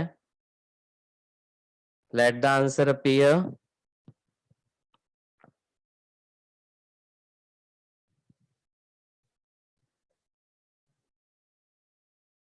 यस, ज्यादातर बच्चों के मुझे लगता है कि आंसर सही ही होगा। अब मैं नेक्स्ट क्वेश्चन यहाँ पर दे रहा हूँ, इसी चित्र से रिलेटेड है, इसी डायग्राम से रिलेटेड है, ध्यान से देखते रहिएगा। क्वेश्चन मैं बोल ही देता हूँ, अभी अपीयर हो जाएगा आपकी स्क्रीन के ऊपर, कि जो स्ट्रक्चर आपने ऊपर बताया, अब तो पता चल गया कि फंक्शनल स्ट्रक्चर है, तो फंक्शनल स्ट्रक्चर की कौन सी लिमिटेशन इसमें आपको पता चल रही है इस चित्र के माध्यम से। जब तक ये क्वेश्चन आता है रीजन पता चला कि क्यों ये फंक्शनल स्ट्रक्चर है, क्योंकि चित्र में आप ध्यान से देखो तो ऊपर बड़े बड़े बॉक्स में डिपार्टमेंट का नाम लिखा है कि मेरा डिपार्टमेंट, मेरा विभाग। तो विभाग किसका होता है, विभाग कहाँ होते हैं, फंक्शनल स्ट्रक्चर में होते हैं, ठीक है। डिविजन्स डिविजनल स्ट्रक्चर में होते हैं। अब आ गया क्वेश्चन, कौन सी लिमिटेशन इसमें दिखाई गई है, कौन सी लिमिटेशन पता चल रही है फंक्शनल स्ट्रक्चर की, तो वो बताइए बेटा जल्दी से। अगर जिन जिन बच्चों ने लिमिटेशंस को ध्यान से देखा है, सुना है, तो आपको आंसर पता चल गया होगा।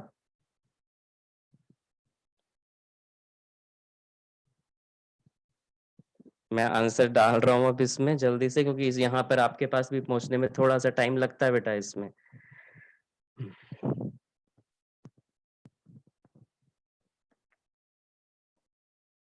जब तक पहुंचेगा तब तक बहुत सारे बच्चे चैट बॉक्स में जरूर जवाब दे चुके होंगे, I know.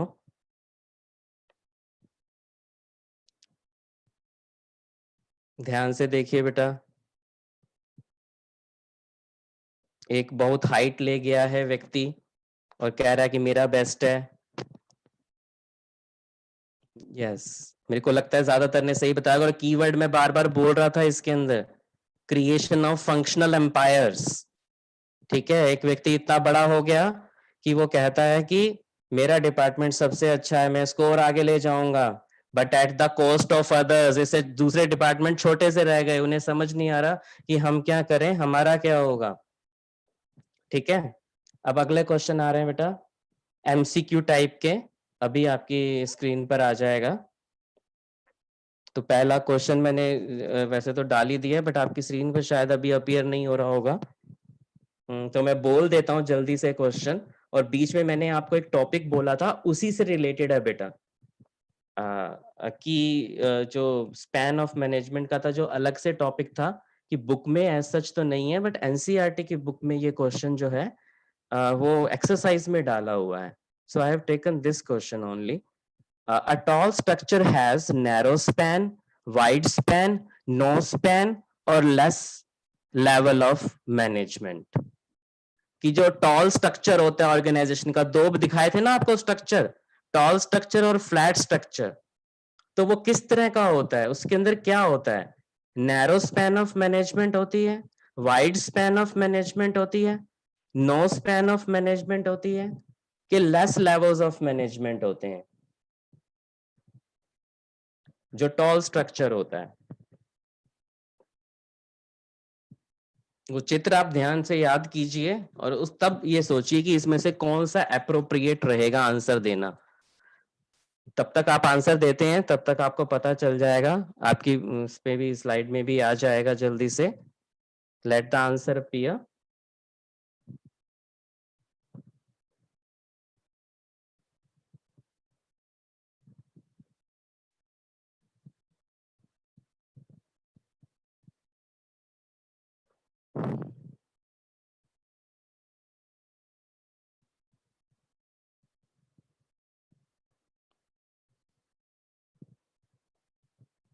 Yes, it is narrow span of management. जितना टॉल स्ट्रक्चर होगा उतना ही वो नैरो भी तो होता जाएगा, ठीक है, और जितना फ्लैट स्ट्रक्चर होगा उतना वो वाइडर होगा। सीधा सीधा है, लेस लेवल्स तो हो ही नहीं सकते, टॉल स्ट्रक्चर होता जाएगा, लेवल्स उतने ही बढ़ते चले जाएंगे, ठीक है। और स्ट्रक्चर जैसा भी होगा कुछ स्पैन तो होगा, तो सी पॉइंट तो बिल्कुल भी नहीं हो सकता, ठीक है। तो इस बात का ध्यान रखना है। अगला क्वेश्चन आ रहा है, ये भी स्पैन ऑफ मैनेजमेंट का ही लिया है मैंने, that is very important, let it appear in your screen. तो मैं जल्दी से क्वेश्चन बोल देता हूं। Span of management refers to, span of management का मीनिंग क्या है, अब याद करके बताइएगा। 4 ऑप्शन है, number of managers, length of term of which a manager is appointed, number of subordinates under a superior, number of members in the top level of management। कि मतलब प्रबंध का विस्तार का क्या मतलब होता है कि कितने मैनेजर्स होंगे, एक मैनेजर के कितना टाइम तक वो अपनी पोजीशन पर रहेगा, कितने साल रहेगा, उसके बारे में बात होती है स्पैन ऑफ मैनेजमेंट में। या फिर एक सुपीरियर के अंडर कितने सबॉर्डिनेट होंगे, उतने नंबर ऑफ सबॉर्डिनेट्स की बात होती है। या डी पॉइंट, कितने नंबर ऑफ मेंबर्स होते हैं टॉप लेवल मैनेजमेंट पर। जल्दी से उत्तर दीजिए, बहुत सिंपल सा क्वेश्चन है ये, अभी आ जाएगा थोड़ी देर में, कुछ सेकंड्स में आपके सामने पॉपअप हो जाएगा स्क्रीन के ऊपर। तब तक सोचिए और चैट बॉक्स में जरूर जवाब छोड़िए बेटा जल्दी से। I am waiting for your answers.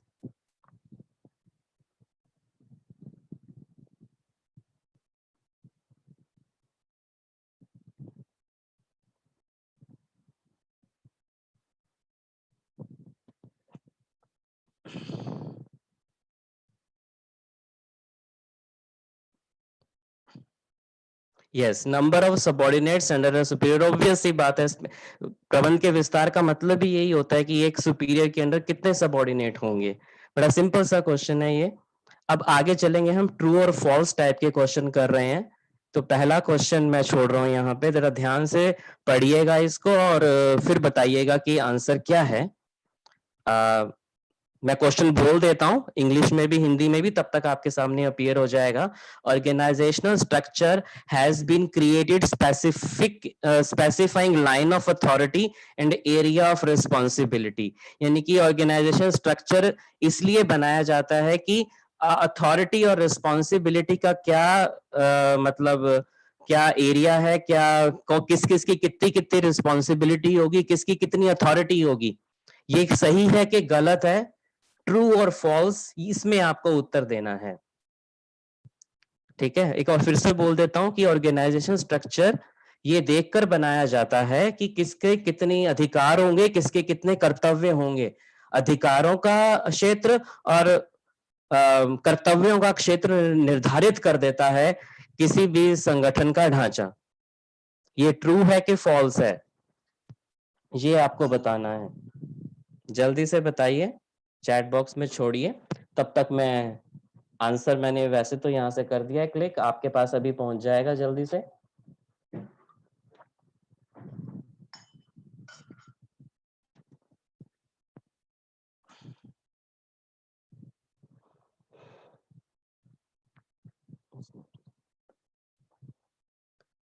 Yes, I think ज्यादातर बच्चों के जवाब सही आ ही रहे होंगे।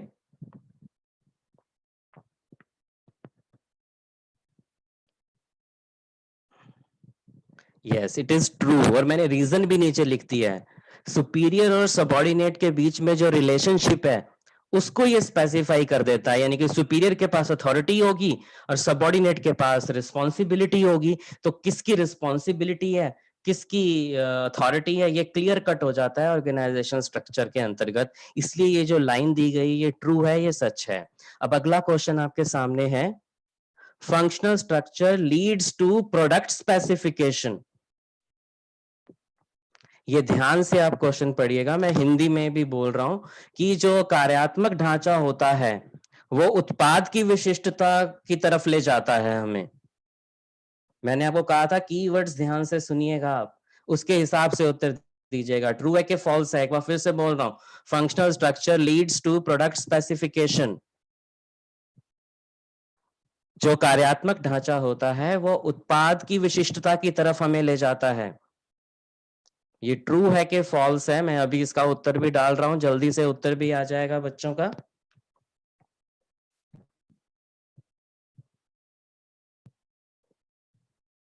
यस, जल्दी बताइए। बहुत एक स्पेसिफिक कीवर्ड आपको बताया था, उसके हिसाब से ही उसका उत्तर पता चलेगा कि ट्रू है कि फॉल्स है।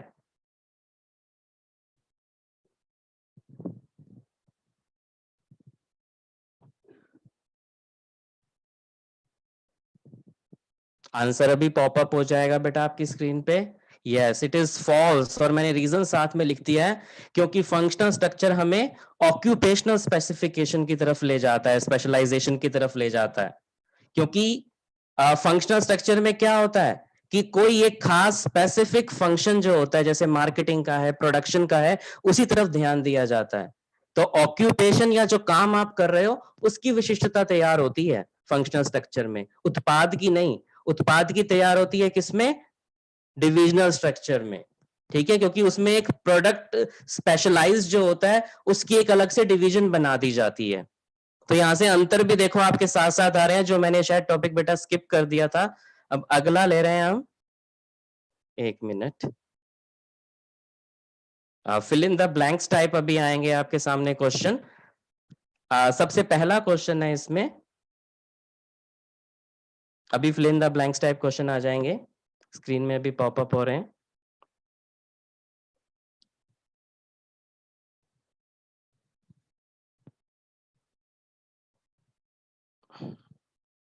तो अगर आपने वो सारे टॉपिक बेटा ध्यान से देखे होंगे तो इसमें आपको पक्का पता चल जाएगा।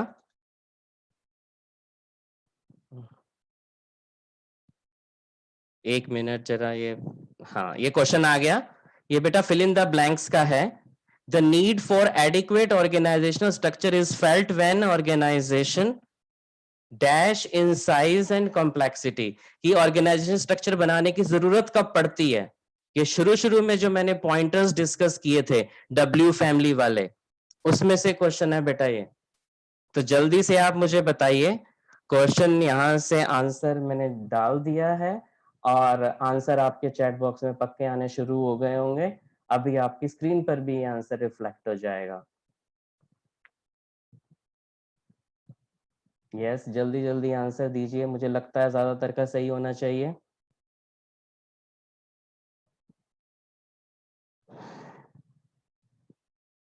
Yes, be quick.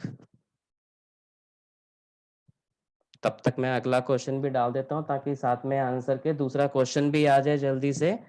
जब ऑर्गेनाइजेशन ग्रो करती है साइज में और कॉम्प्लेक्सिटी में, जैसे जैसे किसी भी संस्था का आकार बढ़ने लगता है उसे ऑर्गेनाइजेशनल स्ट्रक्चर बनाने की जरूरत पड़ने लगती है। अब अगला क्वेश्चन आ गया, in a functional structure dash ceases to exist which leads to functional empire wherein importance of a particular function may be emphasized। अब यहाँ पे इस क्वेश्चन का मतलब क्या है थोड़ा सा मैं बता देता हूँ, सेंटेंस थोड़ा लंबा सा है ये, कि एक फंक्शनल स्ट्रक्चर में फंक्शनल एम्पायर बनने लगते हैं क्योंकि एक पर्टिकुलर फंक्शन पे बहुत ज्यादा ध्यान दिया जाने लगता है। वो क्या चीज है? In a functional structure dash ceases to exist. क्या ऐसा किसी फंक्शनल स्ट्रक्चर में एग्जिस्ट करता है जिसकी वजह से उसमें फंक्शनल एम्पायर बनने लगते हैं? लगता है क्वेश्चन का थोड़ा फॉर्मेटिंग गलत हो गई, which leads to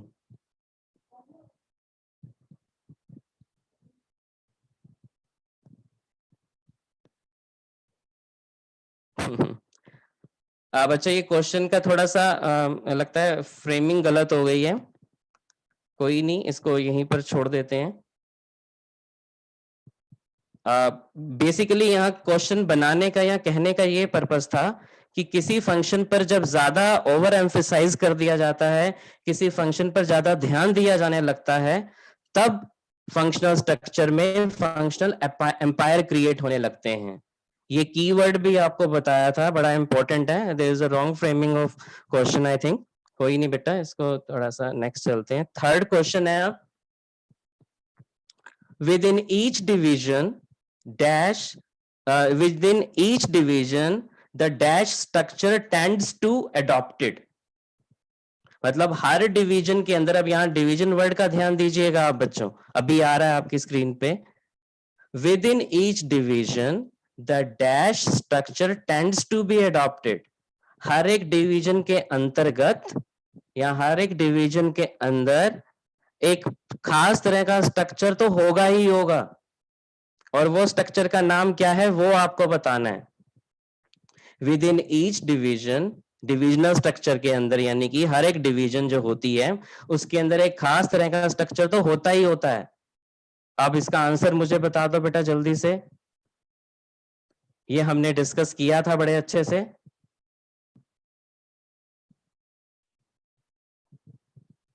हर एक डिविजनल स्ट्रक्चर के अंदर एक खास तरह का स्ट्रक्चर होगा ही होगा। आई थिंक चैट बॉक्स में आंसर आने शुरू हो गए होंगे। मैं बेटा नाम भी नहीं ले पा रहा किसी का और बता भी नहीं पा रहा हूँ, क्योंकि यहाँ मेरे पास YouTube का खुला भी तो है, बट किस तरह से लिंक खुला है ये विजिबल नहीं हो पा रहा मुझे क्लियरली, सॉरी टू से। पिछला क्वेश्चन भी थोड़ा गड़बड़ा गया, बट मेन पॉइंट ये है कि आप इसका वो समझें, यस मीनिंग क्या है, और आप इसके पॉइंट्स को और कीवर्ड्स को समझें। तो हर एक डिविजनल स्ट्रक्चर के अंदर फंक्शनल स्ट्रक्चर तो होगा ही होगा, ठीक है। अब अगला जो सेटअप ऑफ क्वेश्चंस हैं, वन वर्ड या वन लाइन के हैं बेटा, वो आ रहे हैं क्वेश्चन। तो मैं क्वेश्चन जल्दी से डाल देता हूं, हमारे पास कम समय रह गया है। अगला टॉपिक जो होगा वो भी जितना ज्यादा से ज्यादा डिस्कस हो जाएगा बेटा आज कर लेंगे।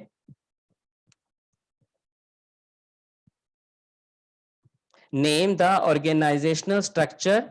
मैं अगला क्वेश्चन आपको बता रहा हूं, वन वर्ड और वन लाइन का है। Let it appear in the on your screen. आने दो आपकी स्क्रीन के ऊपर जरा जल्दी से ये। Name the organisational structure which results in duplication of efforts. एक ऐसे संगठनात्मक ढांचे का नाम बताइए जिसमें जो है कार्यों को दोहराया जाता है, पुनरावृत्ति होती है उसकी बार बार। ये मैंने आपको कीवर्ड्स हाईलाइट किए थे, बार बार आपको बताए थे, इनका ध्यान रखना। तो मैं आंसर जरा जल्दी से इसका डाल देता हूं। अब आंसर्स आने भी पक्का शुरू हो गए होंगे और ज्यादातर मुझे पता है सही भी होंगे। मैं पहले ही बता रहा हूँ बेटा, ना तो मैं आपका नाम ले पाऊंगा किसी का, और मैं देख नहीं पा रहा हूँ कौन कौन बच्चे हैं, क्योंकि मेरी यहाँ इसमें YouTube वाली सेटिंग में समझ नहीं आ रहा कि कैसे क्या है। थोड़ा सा विजिबल नहीं हो पा रहा चैट कमेंट्स जो जितने भी आ रहे हैं। So it is a yes, आने दो आंसर स्क्रीन के ऊपर। Yes, it is a divisional structure, क्योंकि हर एक डिवीजन स्ट्रक्चर के अंदर क्या होगा, फंक्शनल स्ट्रक्चर होगा, होगा ही होगा। और हर एक डिवीजन के अंदर वो हर एक फंक्शन रिपीट होगा, जैसे प्रोडक्शन प्रोडक्शन प्रोडक्शन, मैंने अलग अलग डिवीजन में आपको वहां एग्जांपल में भी समझाया था। तो इसलिए डुप्लीकेशन ऑफ एफर्ट्स होंगी। Let's move to the next question. अब मैं अगला क्वेश्चन जरा दोनों लैंग्वेजेस में पढ़ देता हूं, तब तक आपके सामने भी अपीयर हो जाएगा ये। Functional heads do not gate training for top management positions because they are unable to gather experience in the diverse areas।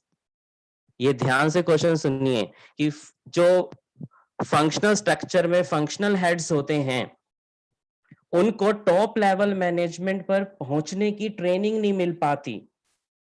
क्योंकि उनके पास डाइवर्स एरिया का, विभिन्न क्षेत्रों का इतना एक्सपीरियंस या ज्ञान नहीं मिल पाता।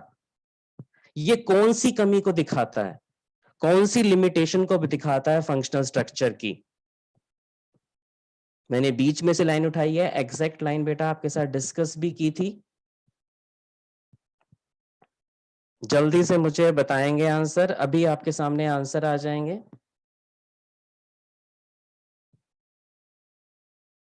अभी आपके सामने आंसर आ जाएगा। जल्दी से सोच के चैट बॉक्स में डाल दीजिए।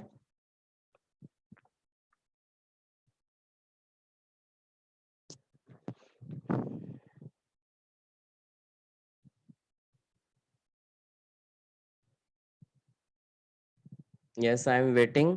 थोड़ा सा ये है कि जिसने ध्यान से उस समय सुना होगा उसको बड़ी जल्दी ये आंसर पता चल जाएगा। Yes, it is inflexibility. कोई भी डिपार्टमेंटल हेड जो होता है वो अपने क्षेत्र तक सीमित रहता है। दूसरे दूसरे डिपार्टमेंट के बारे में या दूसरे फंक्शन के बारे में वो बिल्कुल भी ज्ञान नहीं रखता है, उसे डाइवर्स एरिया का पता ही नहीं हो पाता। इसलिए वो टॉप लेवल मैनेजमेंट पोजीशंस पर ले जाना उसके लिए पॉसिबल हो ही नहीं पाता है। ये फंक्शनल स्ट्रक्चर की सबसे बड़ी कमी है। अब नेक्स्ट क्वेश्चन आ रहा है, in divisional structure the divisional head gains overall expertise in a particular product line. What advantage of divisional structure is highlighted? अब डिविजनल स्ट्रक्चर की एक बेटा हमने एडवांटेज ले ली, एक पर्टिकुलर लाइन उठा ली है कि हर एक जो प्रभागीय अध्यक्ष होता है या किसी प्रभाग का अधिकारी होता है, वो एक पर्टिकुलर प्रोडक्ट लाइन के बारे में पूरी तरह से नॉलेज प्राप्त कर लेता है, पूरी तरह से उसके बारे में एक्सपर्ट बन जाता है। ये कौन सी एडवांटेज पता चल रही है? इतने सारे एडवांटेज के हमने यहाँ पॉइंट डिस्कस किए, कौन सी एडवांटेज के बारे में हमें पता चल रहा है?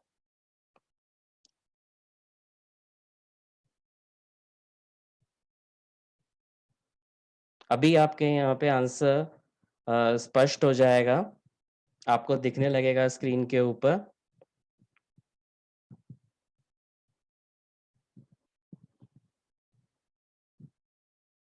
एक ये अभी ट्रू फॉल्स में भी ये पॉइंट आया था, वहां भी मैंने इसकी डिटेल आपके साथ डिस्कस की थी।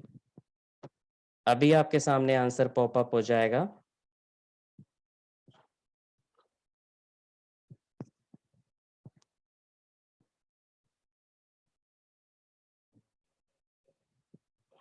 Yes, it is product specialisation. क्योंकि एक प्रोडक्ट के बारे में जब बहुत ज्यादा ज्ञान, बहुत ज्यादा नॉलेज किसी एक डिवीजन को मिल जाएगी, क्योंकि वो बना ही एक तरह का प्रोडक्ट रहे हैं, उसका सब कुछ काम वो कर रहे हैं, प्रोडक्शन से लेकर बेचने तक का सारा वो काम कर रहे हैं, तो प्रोडक्ट स्पेशलाइजेशन उनको मिलनी ही मिलनी है। मुझे लगता है ज्यादातर बच्चों का सही होगा। अब हम अगले टॉपिक पे चलेंगे, फॉर्मल और इनफॉर्मल स्ट्रक्चर ऑफ ऑर्गेनाइजेशन। आज की क्लास में बेटा जितना ज्यादा से ज्यादा ये कवर हो पाएगा मैं कर दूंगा, नहीं तो नेक्स्ट क्लास में इससे रिलेटेड जितना बच गया होगा वो वहां पर कवर हो जाएगा।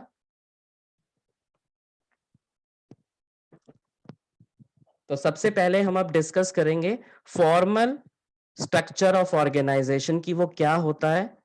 पहले उसके बारे में जानेंगे, उसका मीनिंग जान लेंगे, और फिर आगे उसकी फीचर्स, उसकी एडवांटेजेस और डिसएडवांटेजेस के बारे में बात करेंगे। चलना उसी लाइन पर है जैसे हमने फंक्शनल और डिविजनल स्ट्रक्चर के बारे में डिस्कस किया था, बिल्कुल उसी लाइंस पर हम फॉर्मल और इनफॉर्मल स्ट्रक्चर को भी आज डिस्कस करेंगे। अभी स्लाइड आने दीजिए जरा बेटा आपके पास।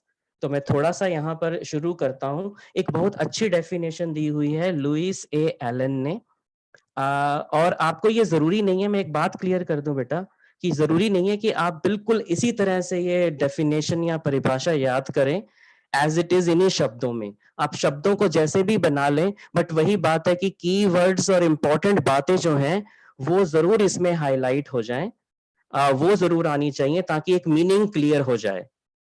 तो ये मैं डेफिनेशन ले रहा हूं, आप ध्यान से इसको पढ़ लीजिए। बट बड़े साधारण शब्दों में कहने का मतलब ये है कि मतलब फॉर्मल ऑर्गेनाइजेशन एक ऐसी ऑर्गेनाइजेशन होती है जिसमें टॉप लेवल मैनेजमेंट क्या करती है कि अथॉरिटी, रिस्पॉन्सिबिलिटी और अकाउंटेबिलिटी को प्रॉपर फिक्स करती है, डिफाइन करती है। सभी लोगों को ये पता होता है कि मेरी अथॉरिटी, रिस्पॉन्सिबिलिटी और अकाउंटेबिलिटी क्या है और किस किस को क्या क्या काम करना है, क्या क्या नहीं करना है। तो पूरा एक स्ट्रक्चर जो होता है वो बड़ा ही सुनियोजित तरीके से होता है। ऐसा नहीं होता कि कोई भी कुछ भी काम कर लेगा। इसी से ही सबसे इंपॉर्टेंट एक पॉइंट निकल के आता है, ये तीसरा जो पॉइंट है कि ये क्या करता है, फॉर्मल स्ट्रक्चर अथॉरिटी और रिस्पॉन्सिबिलिटी की बाउंड्रीज को तय कर देता है, उसका सीमाएं बांध देता है। क्योंकि बनाया ही टॉप लेवल मैनेजमेंट ने है तो पता होता है कि किसको क्या अधिकार मिले हैं, किसके क्या कर्तव्य हैं। और फॉर्मल ऑर्गेनाइजेशनल स्ट्रक्चर जो होता है वो फंक्शनल या डिविजनल किसी भी रूप में हो सकता है, यानी कि टॉप लेवल मैनेजमेंट जैसा बनाएगी वो स्ट्रक्चर वैसा बन जाएगा। चाहे वो फॉर्मल फॉर्म में बना सकती है, चाहे वो डिविजनल फॉर्म में बना सकती है। ये टॉप लेवल मैनेजमेंट पर डिपेंड करता है। ठीक है, अब हम इसकी फीचर्स के बारे में बात करेंगे। जल्दी से अभी स्लाइड आ जाती है बेटा, 2 मिनट वेट करना पड़ेगा। मैं चाहता हूं आज फॉर्मल का जरूर डिस्कस हो जाए, चाहे 5-6 मिनट ऊपर हो जाएंगे बेटा। आप थोड़ा सा पेशेंस रखिएगा। जब हम वहां पर यूट्यूब में चैट बॉक्स में बैठे होते हैं तब आपको यही कहते हैं पेशेंस रखिए, थोड़ा सा पेशेंस रखिएगा। ठीक है, तो फीचर्स ऑफ फॉर्मल ऑर्गेनाइजेशन क्या है बेटा, क्या क्या विशेषताएं हैं। एक तो वही बात कि ये क्या करता है कि सभी जॉब पोजीशंस जो हैं, चाहे वो टॉप लेवल हो, चाहे वो मिडिल लेवल हो, चाहे वो ऑपरेशनल लेवल मैनेजमेंट हो, सभी के बीच में क्या है, जॉब पोजीशंस क्या है उनको वो बता देता है, और आपस का उनका क्या रिलेशनशिप रहेगा और कैसे वो एक दूसरे को रिपोर्टिंग करेंगे, कैसे बात करेंगे, ठीक है, कैसे लिखित में वो रिपोर्ट भेजेंगे। Each and everything is cleared here. Functional structure में सब कुछ पुख्ता तरीके से, पूरे तरीके से बनाया जाता है। हर एक एम्प्लॉय जो होता है वो रूल्स एंड रेगुलेशन से, नियमों से बंधा हुआ होता है। ठीक है, और अल्टीमेटली यही फिर हेल्प करता है कि हमें प्लान्स को अचीव करने में भी मदद करता है, क्योंकि रूल्स के अकॉर्डिंग चलोगे, प्रोसीजर से चलोगे तो सभी काम सही तरीके से भी होंगे और प्लान्स को मदद मिलेगी अचीव करने में। ठीक है, और इससे क्या होता है फॉर्मल ऑर्गेनाइजेशन से कि सभी डिपार्टमेंट्स जो हैं आपस में कोऑर्डिनेटेड होके, इंटरलिंक्ड होके और इंटीग्रेटेड होके काम कर पाते हैं, क्योंकि टॉप लेवल मैनेजमेंट से ऑर्डर आए हैं, सबको उसी तरह से काम करना है, मिलके काम करना है, ये पहले से ही डिफाइंड होता है। ठीक है, सभी डिपार्टमेंट आपस में किस तरह से जुड़े हुए हैं, कैसे एक दूसरे को बताएंगे बात, अपनी सूचना पहुंचाएंगे, तो इंटरलिंकिंग और इंटीग्रेशन अपने आप हो जाता है। ठीक है, और इससे कार्य को आसानी से करने में मदद मिलती है। अभी विशेषताएं और भी हैं बेटा आगे। तो एक तो ये है कि ये जो है, बार बार मैं टॉप लेवल मैनेजमेंट का नाम ले रहा हूं, तो फॉर्मल स्ट्रक्चर ऑफ ऑर्गेनाइजेशन जो होता है वो बड़ी सोच समझ के डेलिबरेटली टॉप लेवल मैनेजमेंट द्वारा बनाया जाता है। उसका पूरा डिजाइन जो होता है वो टॉप लेवल मैनेजमेंट उसका निर्माण करती है। कौन सुपीरियर होगा, कौन सबऑर्डिनेट होगा, each and everything is decided by the top level management. ठीक है, और उसके पीछे एक मेन पर्पस यही होता है कि संस्था का काम स्मूथली चलता रहे, आराम से चलता रहे। ठीक है, उसके बाद अगला जो है कि इसमें एक बड़ी इंपॉर्टेंट चीज है, ये कीवर्ड्स है बेटा, ध्यान रखना। इसमें काम करने पर ज्यादा ध्यान दिया जाता है, आपस के जो इंटरपर्सनल रिलेशनशिप हैं, यानी कि हम एक दूसरे के दोस्त हैं या जानते हैं दो एम्प्लॉइज, उस पर ध्यान नहीं देते। फॉर्मल स्ट्रक्चर में ये ध्यान दिया जाता है कौन सुपीरियर है, कौन सबऑर्डिनेट है, किसको क्या काम करना है और वो काम पूरा हुआ है कि नहीं। तो एक थोड़ी सी इसकी कमी भी आगे चल के इसमें आ जाएगी, राइट। अब इसके बाद आती है बात कि एडवांटेजेस क्या है फॉर्मल स्ट्रक्चर की, और फिर आगे चल के डिसएडवांटेजेस भी आ जाएंगी। It will take few minutes बेटा, बी हैव पेशेंस। तो सबसे पहले तो मेन एडवांटेज क्या है, सभी की जो रिस्पॉन्सिबिलिटी होती है वो इसमें फिक्स होती है। फिक्स कौन करता है, टॉप लेवल मैनेजमेंट करता है, और सभी को आपस के संबंध या रिलेशन क्लियर होते हैं, पता होते हैं। इससे संस्था का काम जो होता है वो सुचारू रूप से और आसानी से चलता है। ठीक है, एडवांटेजेस की स्लाइड आपके सामने आ गई। एम्बिग्विटी कोई नहीं रहती, वही वाली बात आ गई, क्योंकि टॉप लेवल मैनेजमेंट ने बनाया है, सबको अपनी अथॉरिटी रिस्पॉन्सिबिलिटी पता है, रिलेशंस पता है, किसके क्या रोल्स हैं, किसके क्या ड्यूटीज हैं, किसकी क्या मतलब अथॉरिटी है, किसकी क्या रिस्पॉन्सिबिलिटी है, सबको सब कुछ क्लैरिटी है। तो रोल एम्बिग्विटी बिल्कुल नहीं होती। कोई भी आके यानी कि ये नहीं कहेगा ये तो मेरा काम था, दूसरा आके कहेगा नहीं तेरा नहीं मेरा काम था, ऐसा तो बिल्कुल हो ही नहीं सकता फॉर्मल ऑर्गेनाइजेशन में, क्योंकि पहले से ही ये जानबूझ के सोच समझ के इसका निर्माण किया जाता है। ठीक है, एक वर्ड आ गया आपके पुराने चैप्टर से, यूनिटी ऑफ कमांड। तो इसके अंदर क्या होता है, यूनिटी ऑफ कमांड प्रॉपर तरीके से मेंटेन की जाती है, यानी कि सुपीरियर सबऑर्डिनेट, फिर उसका सबऑर्डिनेट, एक जो चेन बनी होती है, चेन ऑफ कमांड जो होती है, उसका पूरी तरह से अनुपालन किया जाता है। और उसका फायदा ये होता है कि कुछ भी काम में गड़बड़ नहीं होती, डिले जरूर होता है बट काम में कोई गड़बड़ नहीं होती। ऐसा नहीं होगा कोई भी कुछ भी काम करता रहेगा, सब अपने काम से बंधे हुए हैं और एक चेन की फॉर्म में सब अपना काम करते चले जाएंगे। ठीक है, अभी आगे और भी एक दो पॉइंट्स हैं एडवांटेजेस के, जल्दी से मैं डिस्कस कर दूंगा। एक दो और पॉइंट है, अभी आपके स्क्रीन पर भी आ जाएंगे बेटा।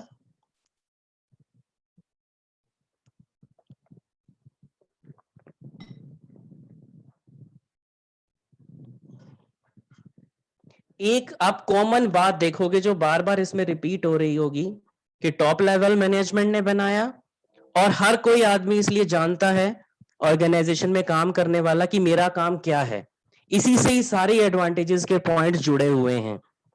ठीक है, तो अगला पॉइंट जो है, it leads to effective accomplishment of goals.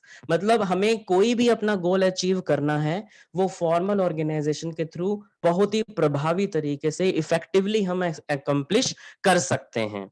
उसका कारण ये होता है कि हर एक कार्य की एक रूपरेखा बनी होती है, पहले से टास्क जो होता है डिफाइंड होता है, काम जो होता है पूरी तरह से परिभाषित होता है, हर एक आदमी को पता होता है कि क्या क्या काम है और मुझे क्या काम करना है क्या नहीं करना है, वो भी क्लैरिटी होती है। तो गोल्स को अचीव करना बड़ा ही इजी हो जाता है और प्रभावी तरीके से होता है। ठीक है, और ये संगठन में स्थायित्व लाता है, क्योंकि आप क्या कर सकते हो, आपने क्या किया हुआ है, हर एक एम्प्लॉय की अथॉरिटी और रिस्पॉन्सिबिलिटी सेट कर रखी है, उससे वो बंध गए हैं, उनको रूल्स भी पता है कि क्या हमें करना है क्या नहीं करना है। ठीक है, कोई भी काम अगर गलत करने की कोशिश करेगा, अपनी दी गई अथॉरिटी रिस्पॉन्सिबिलिटी से हटके करने की कोशिश करेगा, तो वो जल्दी से पकड़ा जाएगा, उसके बारे में पता चल जाएगा, और इसलिए कोई भी ऐसा करने की कोशिश भी नहीं करेगा। तो इससे क्या होगा, अल्टीमेटली ऑर्गेनाइजेशन में क्या आएगी, स्टेबिलिटी आएगी। राइट, तो कहीं ना कहीं वही बात है बेटा, घूम फिर के एडवांटेजेस में वही बताया गया है। कीवर्ड्स टॉप लेवल मैनेजमेंट ने बनाया, सबके काम क्लियर हैं, सबकी अथॉरिटी रिस्पॉन्सिबिलिटी बंधी हुई है, सबको अपना रिपोर्टिंग रिलेशनशिप क्लियर है। ये 3-4 बातें हैं, इन्हीं का आपको ध्यान रखना है और कीवर्ड्स का ध्यान रखना है, तो पॉइंट्स तो आप ऐसे झट से बना लोगे, कोई दिक्कत नहीं आएगी।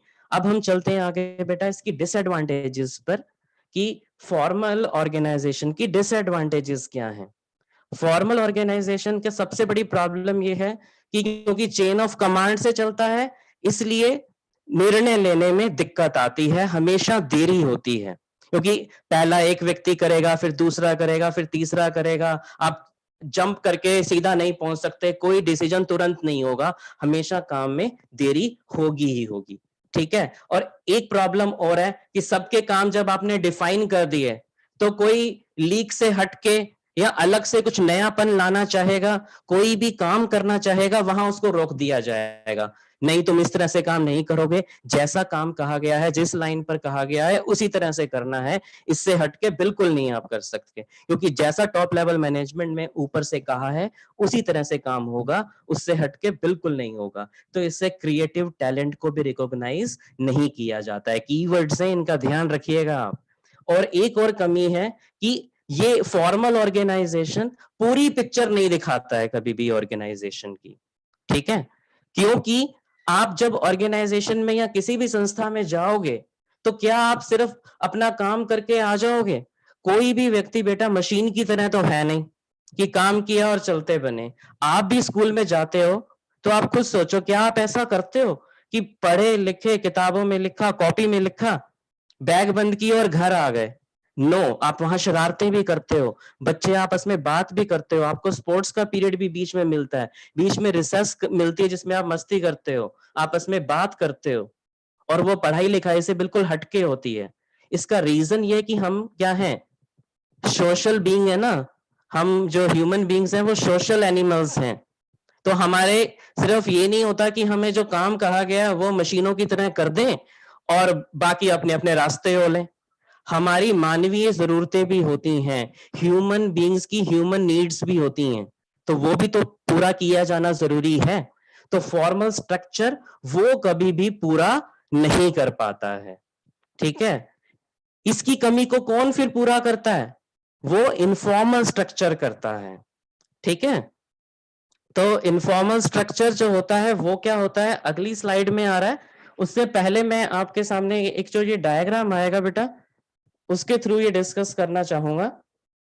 बड़ा ही इजी सा और इंटरेस्टिंग सा तरीका है इनफॉर्मल ऑर्गेनाइजेशन को समझने का। Late it appear. हाँ बेटा, आज पूरा नहीं हो पाएगा, मुझे लग रहा है। यस, आ गया ये स्क्रीन के ऊपर। तो आप इसको ध्यान से देखिए कि साइड में जरा रहा है, राइट हैंड साइड पे, कि दो एम्प्लॉइज हैं, कर्मचारी के, एक संस्था के दो कर्मचारी हैं, और वो टेक गीक्स हैं, मतलब टेक्नोलॉजी में बड़ा इंटरेस्ट लेते हैं। तो एक कहता है कि भाई ये मेरे पास तो ऐसा फोन है, दूसरा कहता है मेरे पास तो ऐसा फोन है। आप सब इन बच्चे बच्चे जरूर इन सब चीजों को जानते होंगे, टेक्निकल इन सब चीजों को, वर्ड्स को। तो जब कोई ऑर्गेनाइजेशन का एक ऐसा हिस्सा जो आपकी सामाजिक जरूरतों को पूरा कर सके और ऐसा सोशल नेटवर्क बनाए एम्प्लॉइज का जो आपस में इंटरपर्सनल रिलेशनशिप से जुड़ा हुआ हो, ऐसे संगठन को हम क्या कहते हैं, अनौपचारिक संगठन कहते हैं, ठीक है। ये ऑफिशियल काम नहीं कर रहे दोनों, ये लोग क्या कर रहे हैं, आपस की पर्सनल बातचीत कर रहे हैं, और उस बातचीत के द्वारा अपने अपने इंटरेस्ट के एरियाज को डिस्कस कर रहे हैं। एक ये भी जरूरी होता है, इनफॉर्मल स्ट्रक्चर में ऐसे ग्रुप बनते हैं जो अपने एक जैसे कॉमन इंटरेस्ट के कारण एक दूसरे से जुड़ते हैं, ठीक है। ये बड़ा इसका इंपॉर्टेंट पहलू है, अभी हम फीचर्स में नेक्स्ट स्लाइड में डिस्कस करेंगे। तो जैसे ही मुझे बेटा ऊपर से आदेश आ जाएगा, I have to close it down, क्योंकि अगली भी शायद कोई क्लास शुरू होनी होगी, तो मैं इसको कंटिन्यू रखता हूं। तो सबसे पहली जो फीचर है, पहली जो विशेषता है अनौपचारिक संगठन की, वो ये है कि ये किसी भी तरह से मतलब जो है ये जो इनफॉर्मल ऑर्गेनाइजेशन तभी उत्पन्न होगी, तभी पैदा होगी जब पहले से ही फॉर्मल स्ट्रक्चर होगा।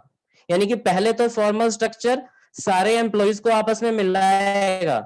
अगर मैं चाहूंगा, मुझे किसी ऑफिस में काम करने का मौका मिलता है, मैं आज स्कूल में जाता हूं, मैं टीचर बना, दूसरे और टीचर आएंगे, फिर हम एक दूसरे से आपस में मिलेंगे, तो जो होगा जाके मिलेंगे आपस में, तो फॉर्मल ऑर्गेनाइजेशन के थ्रू मिलेंगे।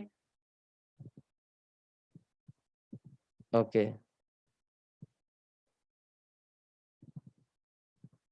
ओके 2-3 मिनट्स में बस इसको फीचर्स को खत्म कर देता हूँ सर। बस उसके बाद इसको क्लोज कर देंगे, नेक्स्ट क्लास में फिर ले लेंगे। मैं फीचर्स जल्दी से क्लोज कर दूं, पूरा कर दूं कि जब आप फॉर्मल स्ट्रक्चर में एक दूसरे से मिलेंगे जाके, क्योंकि टॉप लेवल मैनेजमेंट आपको जोड़ेगी, फिर आप एक दूसरे के बारे में जान पाओगे, और जब आप एक दूसरे के बारे में जानोगे तभी आप एक दूसरे के इंटरेस्ट के बारे में भी जानोगे, और फिर आपस में जो पर्सनल बातचीत शुरू होगी उससे इनफॉर्मल ऑर्गेनाइजेशन तैयार होगी।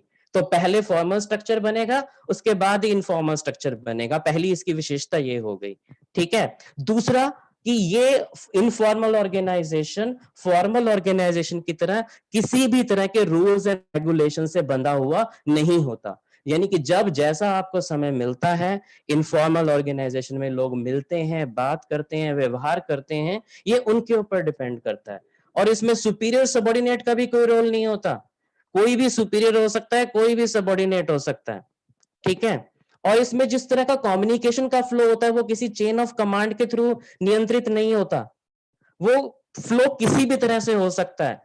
किसी भी रास्ते से होता हुआ गुजर के सूचना एक से दूसरे के पास पहुंच जाती है। इनको हम स्वतंत्र चैनल कहते हैं, इंडिपेंडेंट चैनल ऑफ कम्युनिकेशन कहते हैं। ये ध्यान रखना, आप कीवर्ड है बेटा, ठीक है। अब नेक्स्ट स्लाइड पर हम चलते हैं।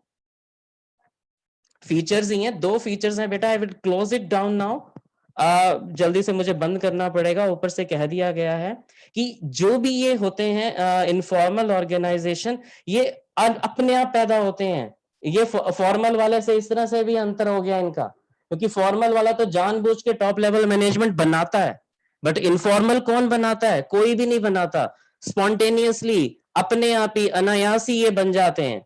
कोई भी प्रबंध, कोई भी मैनेजमेंट इनको खुद से नहीं बनाती है, ठीक है। उसके बाद लास्ट आता है, it has no defined structure. इसका कोई भी अपना स्ट्रक्चर नहीं होता। यह चित्र भी आपको अभी बेटा दिख जाएगा। मेरे को यहाँ पे क्लोज करना पड़ेगा बेटा। मैं लास्ट में चाहता हूं, मैंने बहुत कुछ वैसे तो बना के रखा था, नेक्स्ट जो टीचर हैं जरूर आपके साथ डिस्कस कर लेंगे। तो क्वेश्चन भी बहुत सारे थे और बेटा वो भी डिस्कस करने थे। तो I hope, I request to the next teacher जो भी क्लास लेंगे, तो यहाँ से इनफॉर्मल स्ट्रक्चर से थोड़ा शुरू कर देंगे बताना बच्चों को, और थोड़े ये भी क्वेश्चन ले लेंगे, ये भी टॉपिक ले लेंगे, तो ये बड़ा आसान हो जाएगा बच्चों के लिए समझना। मैं सभी का धन्यवाद करना चाहता हूँ, हमारी पूरी टीम का। जितने भी टीचर्स हमारे बिजनेस स्टडीज के हैं और जितने भी टीचर्स हमारे साथ अकाउंटेंसी की टीम के लगे हुए हैं और बच्चों की क्वेरीज का जवाब दे रहे हैं, और साथ ही टेक्निकल टीम, उनका सपोर्ट इतना है, वो हमें कितनी मदद कर रही है, उन सबका भी धन्यवाद है कि वो हमारा इतना साथ दे रहे हैं। क्वेश्चन बहुत अच्छे फ्रेम थे बेटा। नेक्स्ट टीचर जरूर इनको अपनी स्लाइड्स में शायद इंक्लूड कर लेंगे और जरूर आपके साथ डिस्कस कर लेंगे। नहीं तो अदरवाइज ये जो बेटा सारा स्लाइड्स हैं, ये पीपीटी है और पूरी क्लास की इंफॉर्मेशन, क्वेश्चंस, क्वेरीज, असाइनमेंट, सब कुछ आपको aspiration.ai पर मिल जाएगा। किसी भी तरह की कोई दिक्कत आती है तो बेटा आप support@clef.in पे जाकर ईमेल छोड़ सकते हैं, वहां से आपको जवाब मिल जाएगा। शायद स्लाइड से इतनी जल्दी मूव अप नहीं हो रही है, असाइनमेंट पता नहीं आपको दिख पाएंगी कि नहीं। तो थैंक यू बच्चों, मैं यही क्लास अब ओवर कर रहा हूँ। And thank you all the staff members and technical team जिन्होंने इतनी हेल्प की।